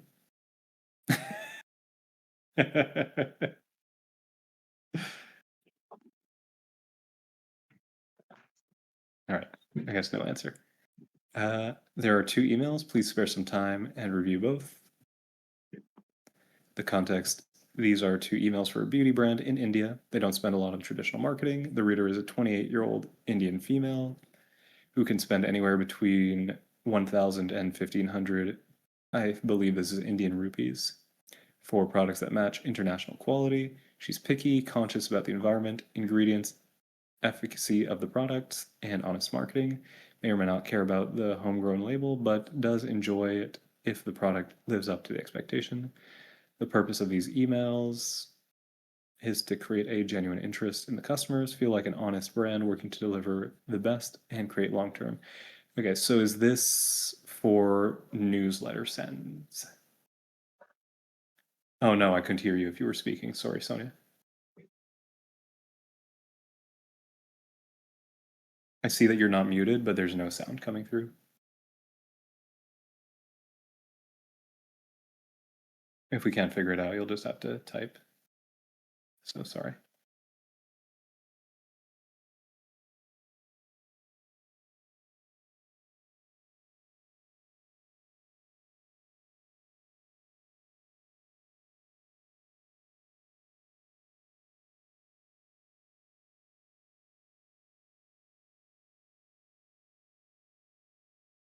No, still can't hear.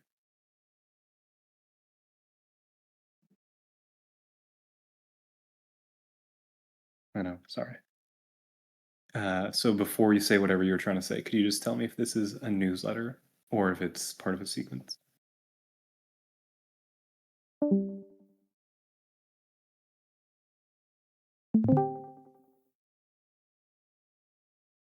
Just emails to keep the list engaged. All right, so there's a section in the Copywriting Collective. I can't remember what it's called, but it's got all of the marketing terminology in there. You might want to go through that because what you're describing is a newsletter.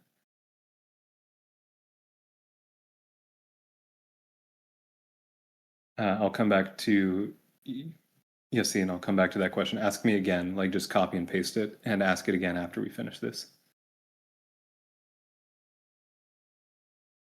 So newsletter is just like this, the context of the email. For example, what I sent for Dr. Mike is like 3 paragraphs, but those are newsletter emails because newsletter is just email that goes out to the list on a schedule as opposed to an automation.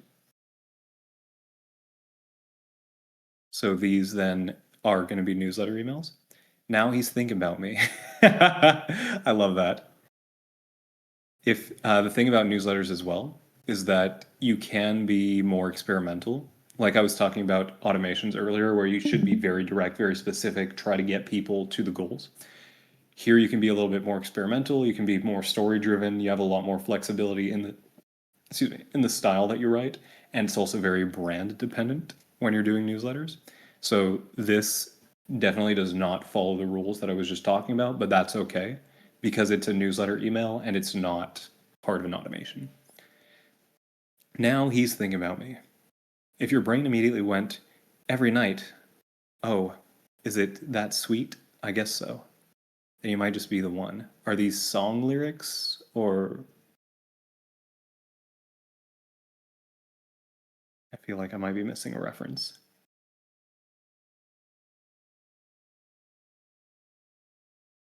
Espresso. Nice. Is that the name? Oh, okay. That's the name of the song. Okay. Cool. If your brain immediately went every night, oh, is it that sweet? I guess so. Then you might just be the one. Reply with the singer's name in the next 10 minutes and await your special surprise from us. First 3 replies only. Open this after 10 minutes. We've still got something for you. So, why are we summoning Queen Carpenter's lyrics a year later? Because we're diehard fans, and this keeps flooding our feeds still. Insert GIF of blue spirulina smoothie. The Sabrina smoothie in its gorgeous blue glory won our hearts. We scoured the internet for recipes, but nothing really worked until now. Presenting our version of the Sabrina Carpenter spirulina smoothie, we used Indian ingredients, our own blue spirulina, and 5 rounds of testing to nail it. Insert recipe link. The secret to the ocean hue: skip the dark ingredients you normally add to smoothies: avocados, kale, peanut butter. Don't have blue spirulina. Please, for your own sake, don't use the green ones. Grab it here and get 7% off on us. That's the blue glow. Okay, so I guess maybe I misunderstood what this brand is. I thought it was a makeup brand. But is it like what does beauty brand mean? Skincare. So why are they selling food? Do they sell food?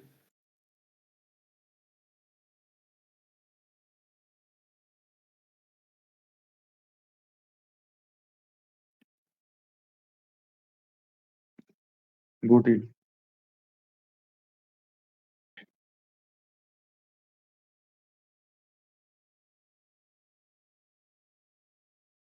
Interesting. I've never seen this before. Like a brand that does skincare and also food.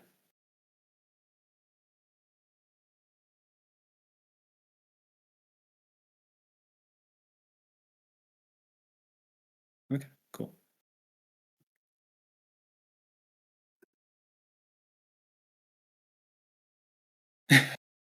Okay, I'm glad that it's both of us who don't understand. Okay, Oh, so oh, there we just go. Yep, go okay. ahead. Cool. Um, yeah.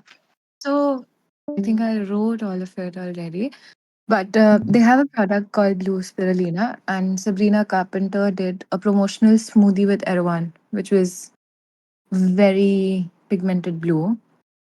And the mail is to kind of promote the spirulina through the recipe, Okay, but very subtly, I think. okay, cool. The first thing for me is this Mm. right here. because almost nobody will open the email in the first 10 minutes. Okay. So, how could you change that? Keep the effect that you were trying to go for, Hmm. but make it a little bit more realistic to get good replies. What's an ideal time according to you? I would say probably an hour would be a good time frame. So maybe like reply with the singer's name in the next hour and da da da. But here, what you could also do is do you know that you have subject lines and then also a preview text when you do your emails? Yes. Yes, Okay. yes, yes. I'm aware. So what you could do is have your preview text here where it's like reply in 60 minutes for a special gift or something like that. Like whatever you think would be most on brand, but something here to emphasize this part of the offer, right? Because if they Okay. just see this headline or the subject Hmm. line, there's no reason for me to open the email now. I could be like, oh, I'll wait until the end of the day to open it. But Oh, if I also see this and I'm like, oh, shoot, I need to open this fast, the first thing I'm going to do when I see that is look at what time I received the email. And I'll be like, oh, is it still in that 60-minute window? Right. So mm, making sure that we have that in there just to get the people to open it to get access to this. And you'll see if this is like a big ecom brand, which it looks like it is just based on their website and the design, and like everything is really well done on this, right? So they probably have a really, really big list. You'll probably mm, get a lot of replies within the first hour. So I mm. think this is a really cool idea. I like this a lot. And I also Thank like you. that. Yep. I said thank you. Oh, okay. Yeah, no, for sure. Um, Mm, so I also like that you're opening a loop here. This mm, I might just because like you would have to if you were actually writing this for the brand just figure out what the realistic number is. But I would probably lift that number as well because it's very easy if I see first three replies only for me to disqualify myself and be like, "Oh, for mm. sure I'm not going to be one of the first three." But a number like 10 or 15 or 20, something like that seems a little bit more realistic. Like I could make it even if I opened this email 15 or 20 minutes later. Okay. So I would just change that. And then going into the next line, open this after 10 minutes. We've still got something for you. This, you could, like, I won't focus on exactly the wording here. So Mm, I would probably just word it a little bit differently, but I would hint at what it is that we've still got for you. So you've got the possibility here of saying, like, I don't know what the big desires or the big pain points or objections are for this audience, but you've got mm, the option here to hint at that exact thing. So instead of saying open this okay. after 10 minutes, we've still got something for you. You could say something like, open this after 10 minutes, keep reading because I've still got whatever, like, we'll say weight loss is the big, actually, let me just look, see what this is for. Uh, I think superfood would be would be a more relevant term. yeah. And Like something along superfood. do you know why they would want to buy this? Like, what are they looking for? Um, I think it is somewhere in the initial stages of awareness, the product. Like, not a lot of people would know about the benefits. If you scroll down and look at the PS and the PPS, you'll see I've tried to kind of Okay, so the address. inflammation, use cramps, breast tenderness. Okay, cool. So Mm, you could say something along the lines of like what you said here in the PS. Um, mm, open this after 10 minutes. Actually, no. Mm. um, Uh, okay, hold on. we're just trying to make it sound important and not ultra specific work. Because right now where I'm stuck is I'm thinking if somebody opened this email with the line, now he's thinking about me, reply in 60 minutes for a special gift, they're coming into here to try to answer that or like figure out what that puzzle is that you're presenting to them. And then the first line, if your brain immediately went every night, oh, is that sweet? I guess so. You might just be the one, reply with the singer's name for a special surprise. up to this point, we still haven't talked about what it is. And because the brand does nutrition and they also do skincare, it would be tough for me to know, like, the people who are opening this email, what are they, Mm. what is the goal that they have? Like, what is the big objection? Or, sorry, the big desire? So we would either have to Um, include something previously, like in those first two lines, maybe extend it a little bit or do something up there. mm. Or then after those lines, do a little bit more context creation, where maybe we say something like, if your brain immediately went every night, oh, is that sweet? I guess so, then you might just be the one. Reply with the singer's name in the next 10 minutes or the next 60 minutes or whatever, and we'll send you this special surprise. First 20 or whatever replies only. Um, this special surprise is super cool because it's going to help you achieve these really great things. But don't worry, even if you didn't open this email in the first hour, we'll still be able to help you achieve really great things. Just keep reading, right? Like something like that, where you give the context a little bit more around the desire or the objection or the pain point. What about a glorified way of saying you'll get some free products or discount codes? Will that work? Because this My, brand yeah. generally does not do a lot of discounts or sales. Very rarely does it. And the So, influencers, I'm not sure. I don't have a look into whether they're paid or not. mhm. But there are a lot of influencers. Yeah. So I would not do that. Like you could do that mixed in with what I'm saying, but the main point that Mm. I would be trying to focus on for this is the context, just because I don't know why I would keep reading this email, right? You're telling me, yeah, there's a gift, but I still don't know why I would want that gift or what the gift would do for me, or if there's any reason that the gift is important, right? Like just because something's free doesn't mean I want it. Okay. So I would do a little bit more context setting up here in this section. Okay. And then as we move through it, I think that this is cool if this is like a cultural reference that your audience is going to be familiar with. So, Um, yep. yeah. Do you So think it is?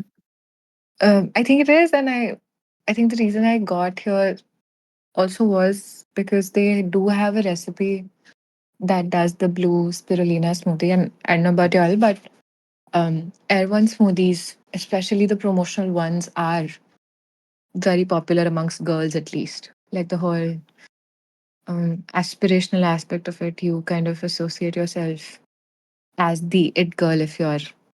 having that stupid fucking smoothie. Hey, don't talk shit about the smoothie, Sony. Yeah, I'm supposed to be selling it, but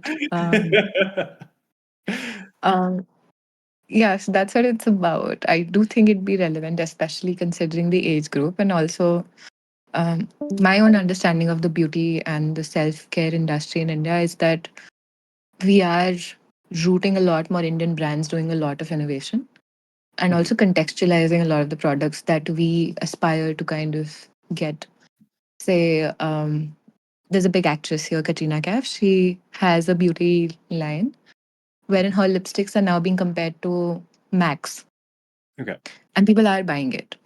So one would assume that a lot of us would buy these products just for the name that is associated with it, but that's not what's turning out to be true in more and more cases.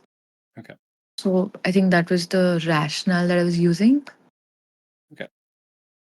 And I also, think that's no, I think that's really good logic. So mm, I think that the rest of this works well. mm, What I might do is save this for the PS, this part down here. That way you mm, can have all of this part of the body of the email really mm, focus on the recipe and build up the value for it. And if you're saying that it's an aspirational thing, maybe inserting photos of other girls who've made this or like the original Sabrina, I guess you've got that up here. But like yeah. really leaning into that identity play if that's what you're trying to do. and build up the value of that and keep it focused on trying to get as many people to click through to here as possible. Because I imagine you get CTAs on the page. And so if people click to here, then they would click and then buy the recipe or whatever, right? So you wouldn't need this here because your main Mm. objective with this part is to get them to click on this. So thinking, how do I build up as much value as I can for this? Get people to Mm. click on that, sign off, and then in the PS be like, hey, by the way, whether you want the recipe or not, the blue spirulina is really good for all these reasons. If you want to grab it for 7% off, you can click here. And you can think of the, are you familiar with the rule of one? Yeah. Yeah, so the rule of one says you should only have one call to action, right? And that's a very baseline, like, yes, obviously, this is a rule of copy, this is a fundamental. But with an Mm. email, you can think about it as just one Mm. CTA within the body. And here, having the reply thing, like, it's fine because it's kind of gimmicky, it's cool, it's fun. So I'm not worried about that. But with an email, the body should have just one CTA. And then you can think about the PS as a second opportunity for a new body. So you don't always need to have the same CTA in the PS as you did in the main body of the email. So it's okay for you down here to have your Mm. PS go directly to the product page and have the body of the email try to drive somebody to the recipe page. Okay. So let's take that note and then we'll go on to email 2. Mhm. Yes, 1 second. Yep. Mm. Our boy Mercy asks, for welcome emails, could you have multiple CTAs, like click here to get your course, but once you finish the course, click here to apply for the, you shouldn't. Because then I would like you're asking me to go back to my email after I've finished the course to take the next action. So it's just unnecessarily confusing. You So could, two if you things. want. Yep, sorry, go ahead, Sorry. Sonia. Sorry. Please finish that. So you could, Mercy, if you want to, have a like a time delayed thing. If you know that most people will finish the course after a certain amount of time, or if you have a trigger that you can set up where when people get a certain percentage of the way through the course, send them this email and have your welcome email focused on getting them to go through the course. Have a sequence that forces them back to the course to complete it. And then once they hit that other trigger, whatever the next step is, now your next emails go out to push them to the next action. Okay. Yeah. Yeah, go ahead, Sonia. Thank you. I had 3 questions actually. Yep. So the first thing is the link actually takes the customer to YouTube, not a page. Okay. Anything that have mentions there. Um, will that work? Yes, that's fine. Okay. Second is, do you think cutting the copy short would then also kind of take away the personality and make it very, very action specific, if I may say that? Yes, I know what you're trying to say. So, yes and no. You can write very Mm. short copy that has the same Mm. impact as very long copy. The advantage that you get from longer copy is that you're going to be able to provide more context. The advantage that you Mm. get from shorter copy is that more people are going to read a higher percentage of it. Like if I have a very short landing page that's just a headline with a CTA, I know that 100% of people who land on the page will see that. If I've got a really long page and I've only got my CTA way lower, then maybe only 5% of those people are going to see the CTA, but the people who see it are going to be higher intent because I'm going to be able to provide more context and build up the value, and they will have told me that they care enough to go through all of this page. So it's kind of a balance. Part of it is also the brand. Like for the brand, does it make more sense to do storytelling or does it make more sense to be direct? For me, with Dr. Mike, because I'm time strapped, I need things to be very short, very concise, and I just want to do things as quickly as possible. For you, if you do have the time to write and you can write a good story and you feel like that's something that you want to do, then there's no disadvantage to doing that. And also, it gives you practice. So that's cool too. I would say that it's very contextual. If you think I just want to get people to click through to go to this YouTube link, then you would very much want to do it the same way I do my emails with Dr. Mike. You're thinking, how can I say as much as possible, as valuable as possible, in as little copy as possible to get people to click through to the YouTube video? So it would just be opening paragraph that's a hook. There's a link in that hook there's an image. If they click on it, they go to the YouTube video. Underneath, maybe 3 bullets of here's everything you're going to learn in the video. Really cool thing 1, really cool thing 2, really cool thing 3. Click here to watch the video, another link. So that gives you the opportunity to get ideally as many clicks as possible because it's a very short message and you're forcing yourself as the copywriter to think, how do I make this idea so attractive in as few words as possible, which is very tough, right? Like this is a very hard skill to develop. But Yeah. if you give yourself the possibility of building the story, then you can build a lot more tension, right? So it's a different skill set, I would say. It's not better or worse. In a case like this, if your only goal is getting people to click through to the link, then having long copy, I think, would be more detrimental just because it forces people to have to read a lot more to get the full context. But the way that you wrote it, this isn't, I wouldn't say that it's long copy, right? Like this is, it's a little bit longer than short, but I wouldn't even say it's medium either, right? It's just kind of a long medium. So I think this is a really good length, maybe 1 or 2 extra paragraphs just for extra context. But this, in my opinion, is good. One thing that I also think about, which doesn't apply here because you have a really strong CTA at the front, but when you're writing any kind of emails, write out your first draft and then go back and ask yourself, did I say the most powerful thing that I can in the opening line? Did I make as much tension as I could? Did I create as much pleasure as I could, like whether it's going to be a positive or a negative opening? But did I do that as powerfully as possible? Did I say my strongest thing up front? If not, where is it? It's usually buried 3, 4, 5 lines deep.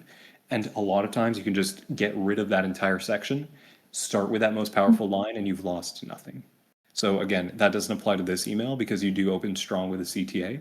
But in other emails when you're practicing, after you write, do that check with yourself and ask yourself, did I open with the strongest line? If not, where is my strongest line? And if I get rid of everything, then did I, or yeah, I guess, did I lose anything by doing that? I think I'm trying to understand if that should be the intent of these emails in the first place. Like when I go back, I don't think clicking on the recipe to me is as important as women and people just engaging with the email and thinking we're a cool brand Mhm. more than anything else. I would say Uh, that you can think about it a few different ways. If you were managing this list, you would know everything that's going on all the time, right? So you could make mm, that decision because you don't always want to just send directly to a product page. Eventually, people are going mm, to get sick, or I guess a lot of brands do that and it's profitable and it's fine. But if you're doing more of a mm, personality driven newsletter style, you don't want to be mm, pushing to stuff all the time that's just product page, product page, product page. So, in a mm, context like this, if we're saying, yes, this is an opportunity where I'm choosing to promote to the YouTube video, the way that mm, you can justify that for yourself is the same way that I do it with Dr. Mike. Yes, I could send directly to the product page and I'll get a few clicks and I'll get a few purchases and that's fine. mm, Alternatively, I can send to the YouTube video where I know that we're doing the sale on the YouTube video anyway, right? Like there's promotion mm, for this product inside of the YouTube video. So a percentage of the people who land on the YouTube video will buy the product. So it makes sense for the business for me to send traffic to the YouTube video. And then it makes sense for the brand for me if I'm doing like this brand storytelling style of email. It makes sense for mm, me to do that because then it's like a value email and it's not a sales email. So people will perceive it that way instead of perceiving it as just another sales email and then eventually they unsubscribe or they start ignoring my emails because it's just promotion of my product all the time. So mm, I believe that it's a good idea for you to have mm, some of those and to practice some of those because that's a tool that if you develop the ability to do that, that's a tool you can pull mm, out a lot of times in a lot of different contexts that will mm. benefit you if you've got like a full email management scope at your job. Okay, makes sense. Okay. And then one other thing about this here, Mm, you can, when you're setting up emails, you can put a link on the image.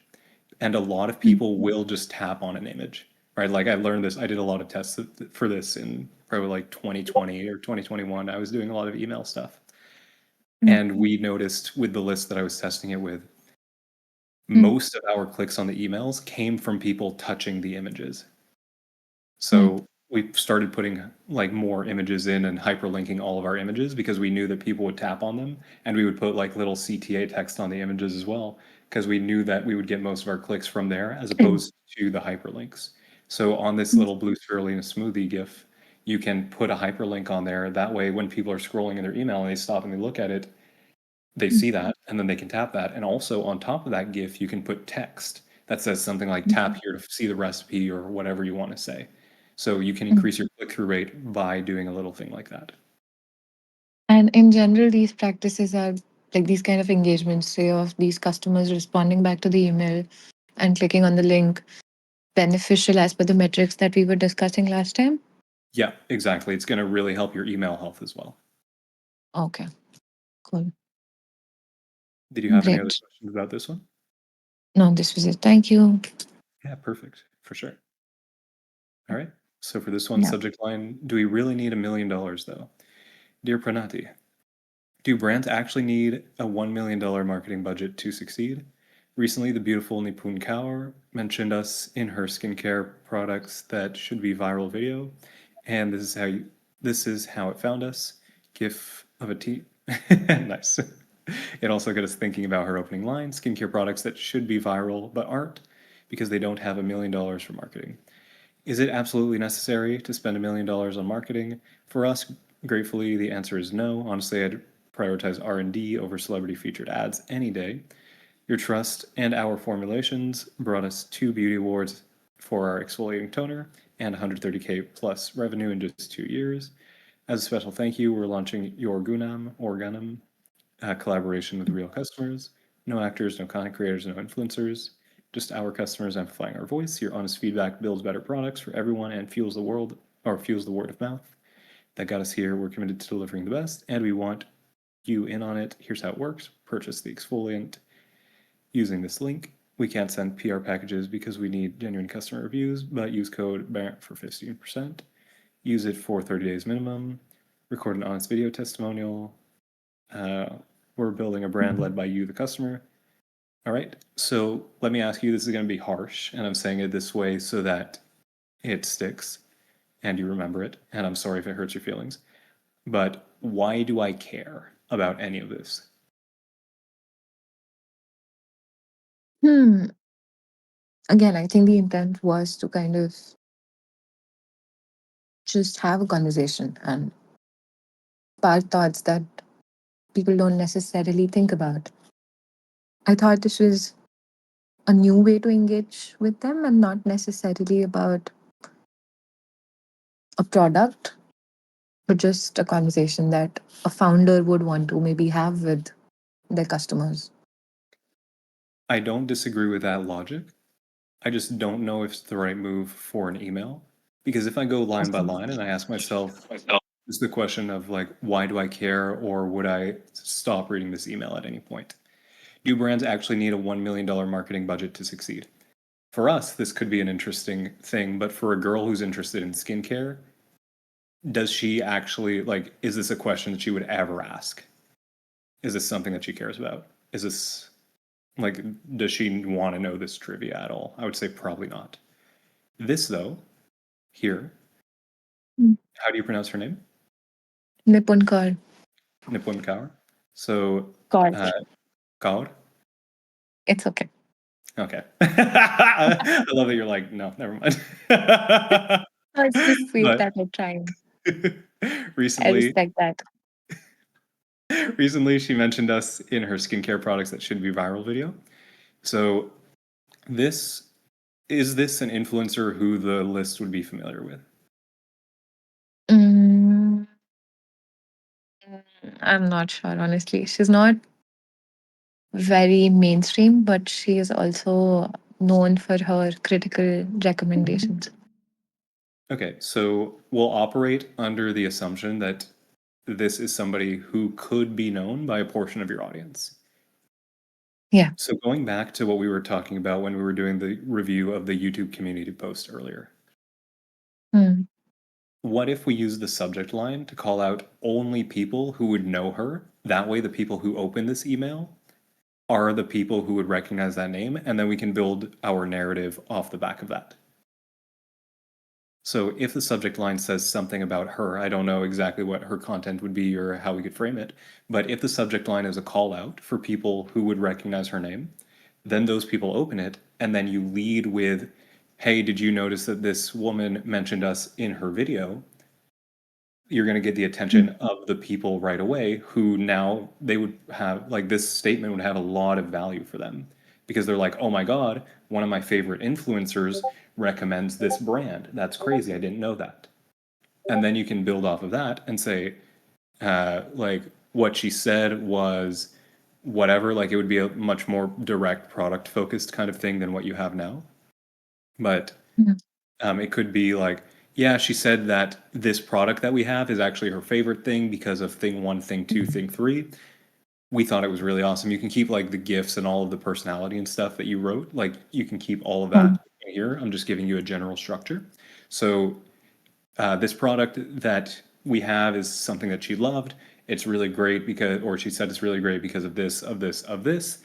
And um, so if you want to grab this product and see what the craze is about, or like see why she loves it so much for yourself, or like just whatever is relevant to what she said, click here and go grab it now. And if you're going to do a 15% discount, then you can mention that in there as well.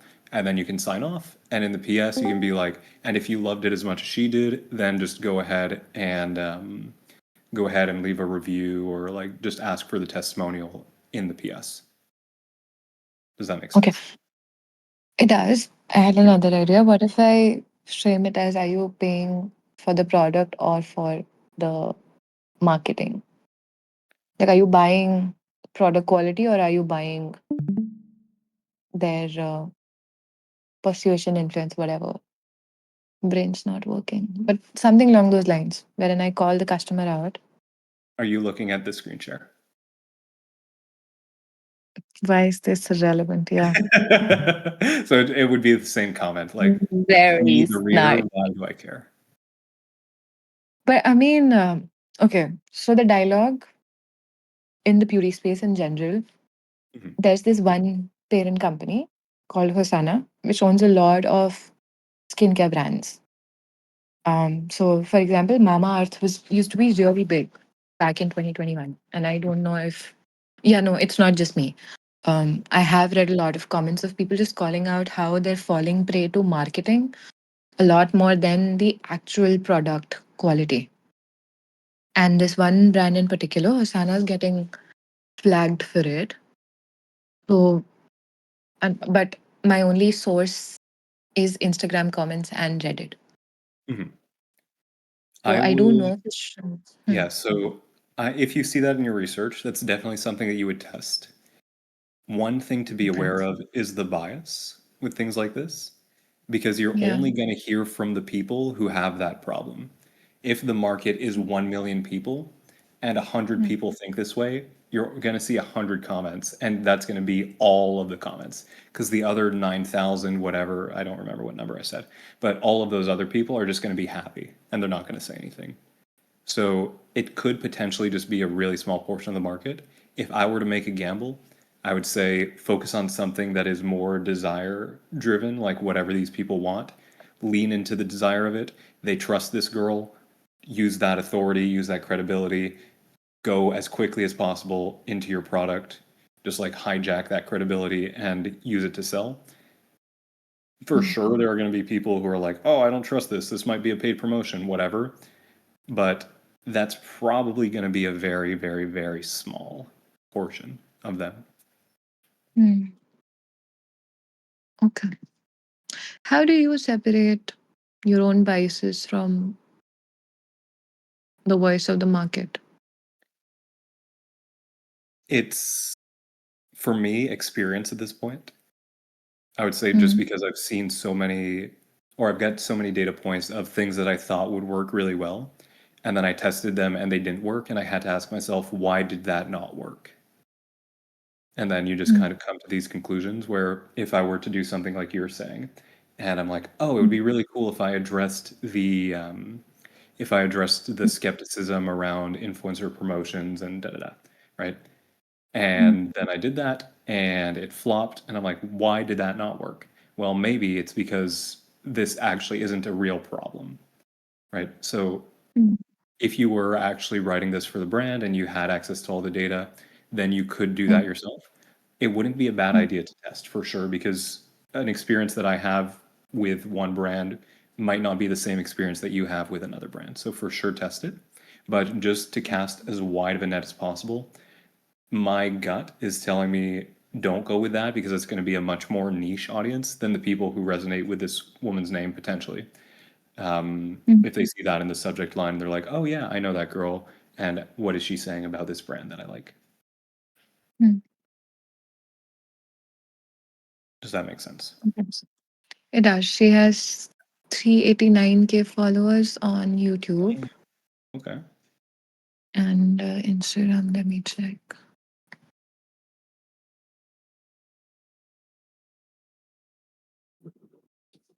I don't even see her on Instagram.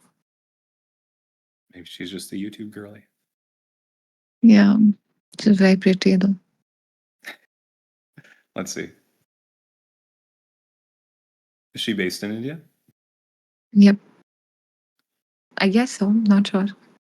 Oh, shit. She has 1.3 on Instagram. Okay. So she's a big baller. And Yeah, let's see how many she has cool. on TikTok. None. We don't have TikTok in India. If you're above Are you the age sure? of 30, want to level It's up your banned. No, it's been banned for quite some time.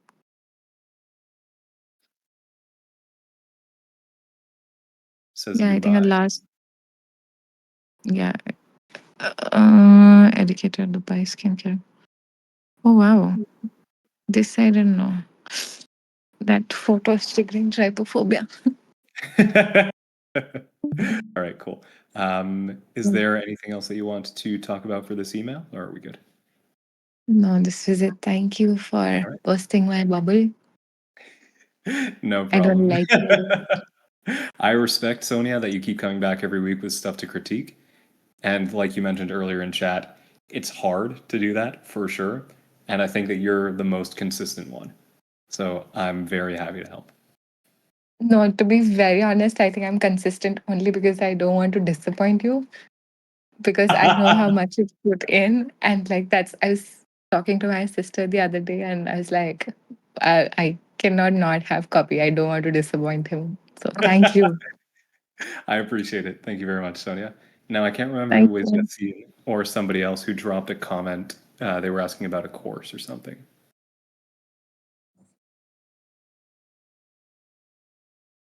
Is Yassine even? Yeah, he's still here. Cool. I was thinking about sharpening my skills and improving my marketing. I'd love to invest in myself to learn. Do you recommend that I join Matthew Vulcan's copy system? So I don't know who that is, but let's Google him and we'll do a gut check. 6.5K followers, 2.2K followers. So he's not famous. He's also not bald, which means he's not a good copywriter. Is this is the offer that you're looking at?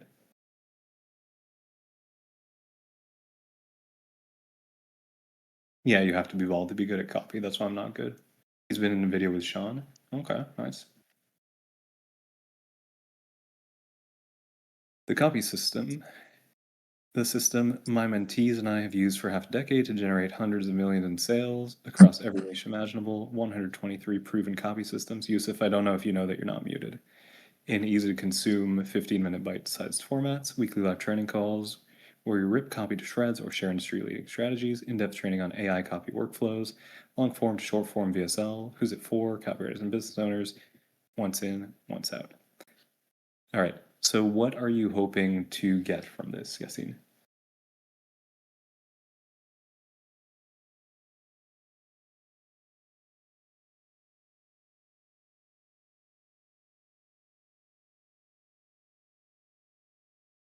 Learn more stuff. What are you hoping to learn exactly?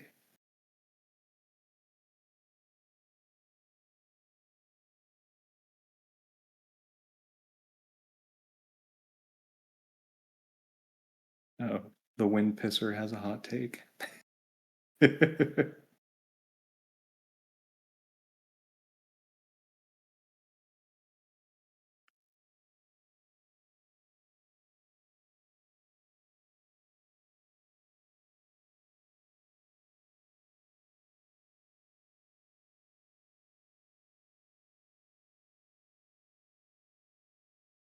Copy/marketing.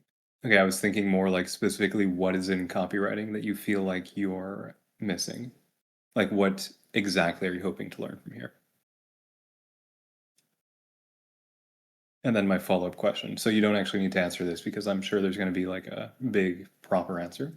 So if I were deciding on whether or not to invest in a course, I have bought tons of courses. I've still continue to buy tons of courses. Like I've spent a lot of money on learning, and that's one of the reasons why I'm as good as I am. So so I'm definitely not against the idea of buying stuff. But, and Stephen can attest to this, most of the people who sell info products are absolute garbage scammers.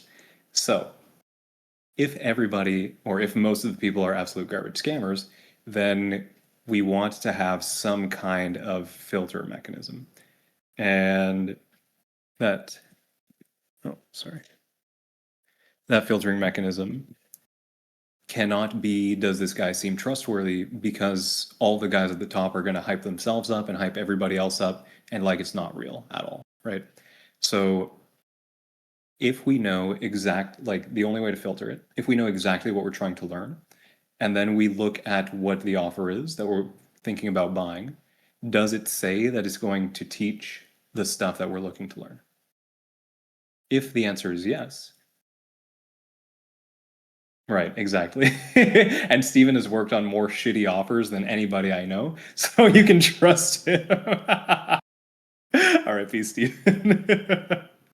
The number of times where Steven would sit with a client for like hours and be like, this is what we need to make the course good. And they'd be like, can we not do that instead and just make money? It's like, it's awful. The worst example I have of this is a client that we worked on together. His name was, some of you might remember me talking about him, Keaton the Muscle Hoskins. Let me pull him up real quick so you can get an idea of the type of guy he is. So this is Keaton the Muscle Hoskins, 1.8 million Instagram followers, famous for absolutely no reason. He is as much of a douchebag as what he looks like in his photos. This guy is one of like 8 people in the US who's allowed to own an attack helicopter. So that's who he is. And this is his house, like on the top of a mountain. People in his town hate him. But he's very, very rich because he's convinced people to give him money for nothing. So this guy, we made him in 6 months, we scaled the offer to $1 million. This guy, Keaton Hoskins, he was given Stephen, I don't know how many hours Stephen invested in sitting with him and his team trying to outline a course for him because they were trying to sell something that didn't exist. They're like, we can just sell it and people will show up and they'll give us money because they like us. And Stephen's like, no, you actually have to give them something. So Stephen outlines the entire course for them, each of the modules, what each of the videos is going to be in the modules. He does it in the easiest way to understand, hands them the spreadsheet so that they have the tracker, right? Of like, do this and mark it as complete when it's done. And right, like as brain dead easy as it could possibly be. And the entire 6 months of our relationship goes by where we make him $1 million selling this thing, right? And it still, by the end of it, doesn't exist. They did not do anything because Keaton saw the outline and he's like, oh, I forget. He did like 4 or 5 videos that were 6 minutes where he told you to be the captain of your own ship. And that's the mindset hack that's going to make you a millionaire. So this guy, absolute D-bag loser. And he is one of the worst clients that we ever had. So Keaton, he did not have a course that had really anything good inside of it. And so what Stephen said earlier, if you don't see it on the outside looking in, it's probably not there. To support what I'm saying, if you know exactly what you're trying to learn, and then you see that that thing is within the course, then you can take the risk, right? Like if I'm trying to learn about AI copy workflows, that's something that he says here, I think.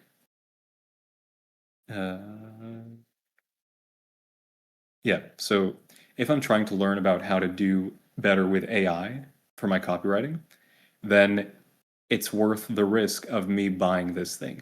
Most of these guys, even though they're absolute scumbags, will, and I'm not saying this about Matthew, he might be a really cool guy, but most of the guys who sell info products are scumbags. So even if you get into that program and they are scumbags, usually they will still refund you if you ask for a refund. So look at what is outlined in the course, see if it has what you want, buy it. Worst case, you ask for the refund. Best case, it's actually got what you got or what you want. Oh, sorry, one sec. Lena Russell's calling me. I am on office hours. Can I call you back? Wait, I thought you'd be done by now. I thought so too. I know, but there was so much critique. Okay, I'm almost done though. If you give me like 5 more minutes, we're right at the end. I just finished critiques. Okay, I'll call you back. Okay, bye. So if you find the stuff like in the list of the features, if you find the stuff that you actually want to learn, that's fantastic. Buy the course. Best case, you actually learn. Worst case, you get a refund. Absolute worst case, they don't provide a refund and then you're screwed and that sucks. But I would take the risk on this, especially because it's only $97 for the month, right? And I don't know if there's going to be an upsell or like you can, yeah, okay, so you could buy annual, but you can just buy that 97. Is it good? Is it not good? Make your decision after going through the content. If it's good and you feel like you want to keep it, keep going. If it's not good, you can cancel it, right? Like there's almost zero risk for you here. Can you afford the $97 for the first month? You're asking, so I'm assuming that the answer is yes. So if you can, then there's almost no risk at all, right? So if I were you, I would. That's interesting. So let's just go through his list here. Tony Robbins is, so if you guys see, I'm gonna shit on him a little bit for this. My recommendation for you, Yassine, yes, buy it, see what it's about.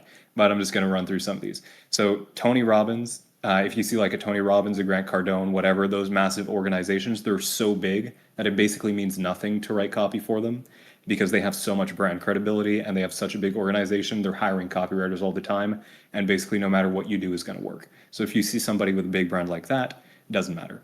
Dan Martell, same thing. Paleo Hacks is a good one. If I saw Paleo Hacks on someone's resume, I would think more highly of them.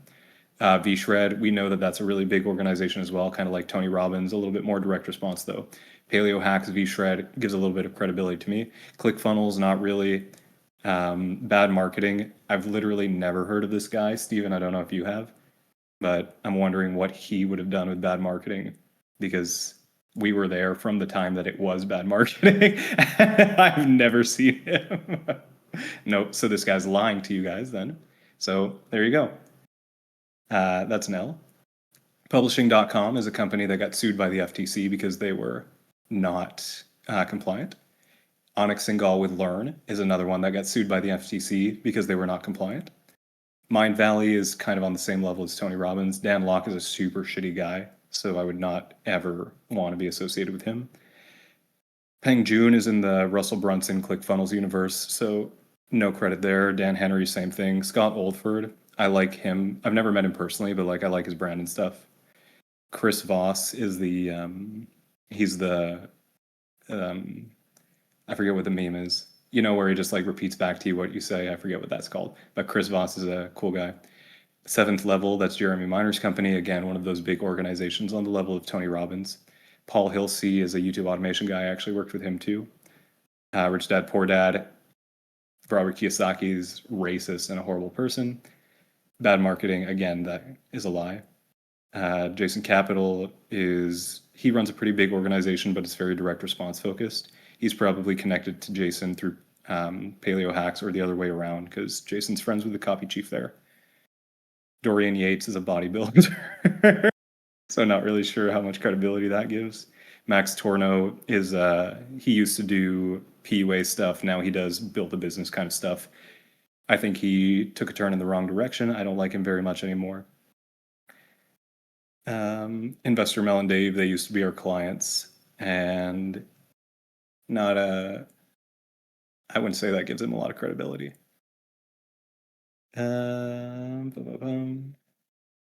Mint CRO, they are not very good media buyers, but they're very famous. So they teach a lot of people bad media buying. Ryan Moran, I know his name, but I can't remember what he does. Roz, we worked with him, me and Steven did.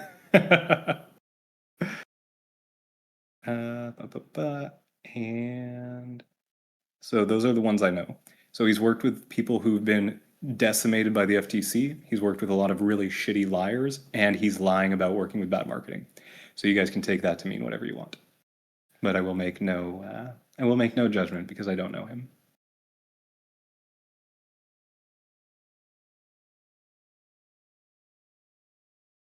Oh, I see. Copywriters inside Copy System are trusted by. Interesting. Okay. Then I take back everything I said, Jeremy. I wonder who at Bad Marketing.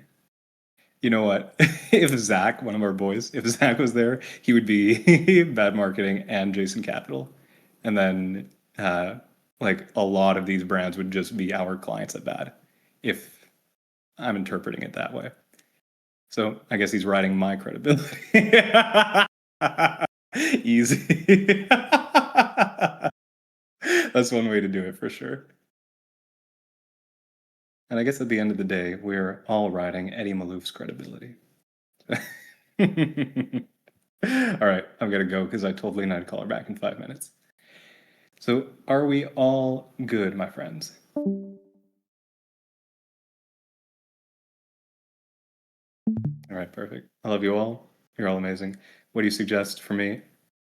Buy it, see if it's got the stuff that you want. If it doesn't, just cancel it. If it does, stay in there. You're good.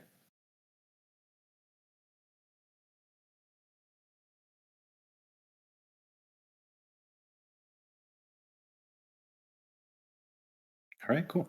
Have a great weekend, everybody. Hope that you all have fantastic dates lined up for Valentine's Day. I hope that, Steven, you're going to take Anne out on the boat and you guys get to enjoy that in the middle of February. I'm sure it's perfect lake weather. And I will see you. Oh, nice. That's awesome. Are you guys doing anything this weekend?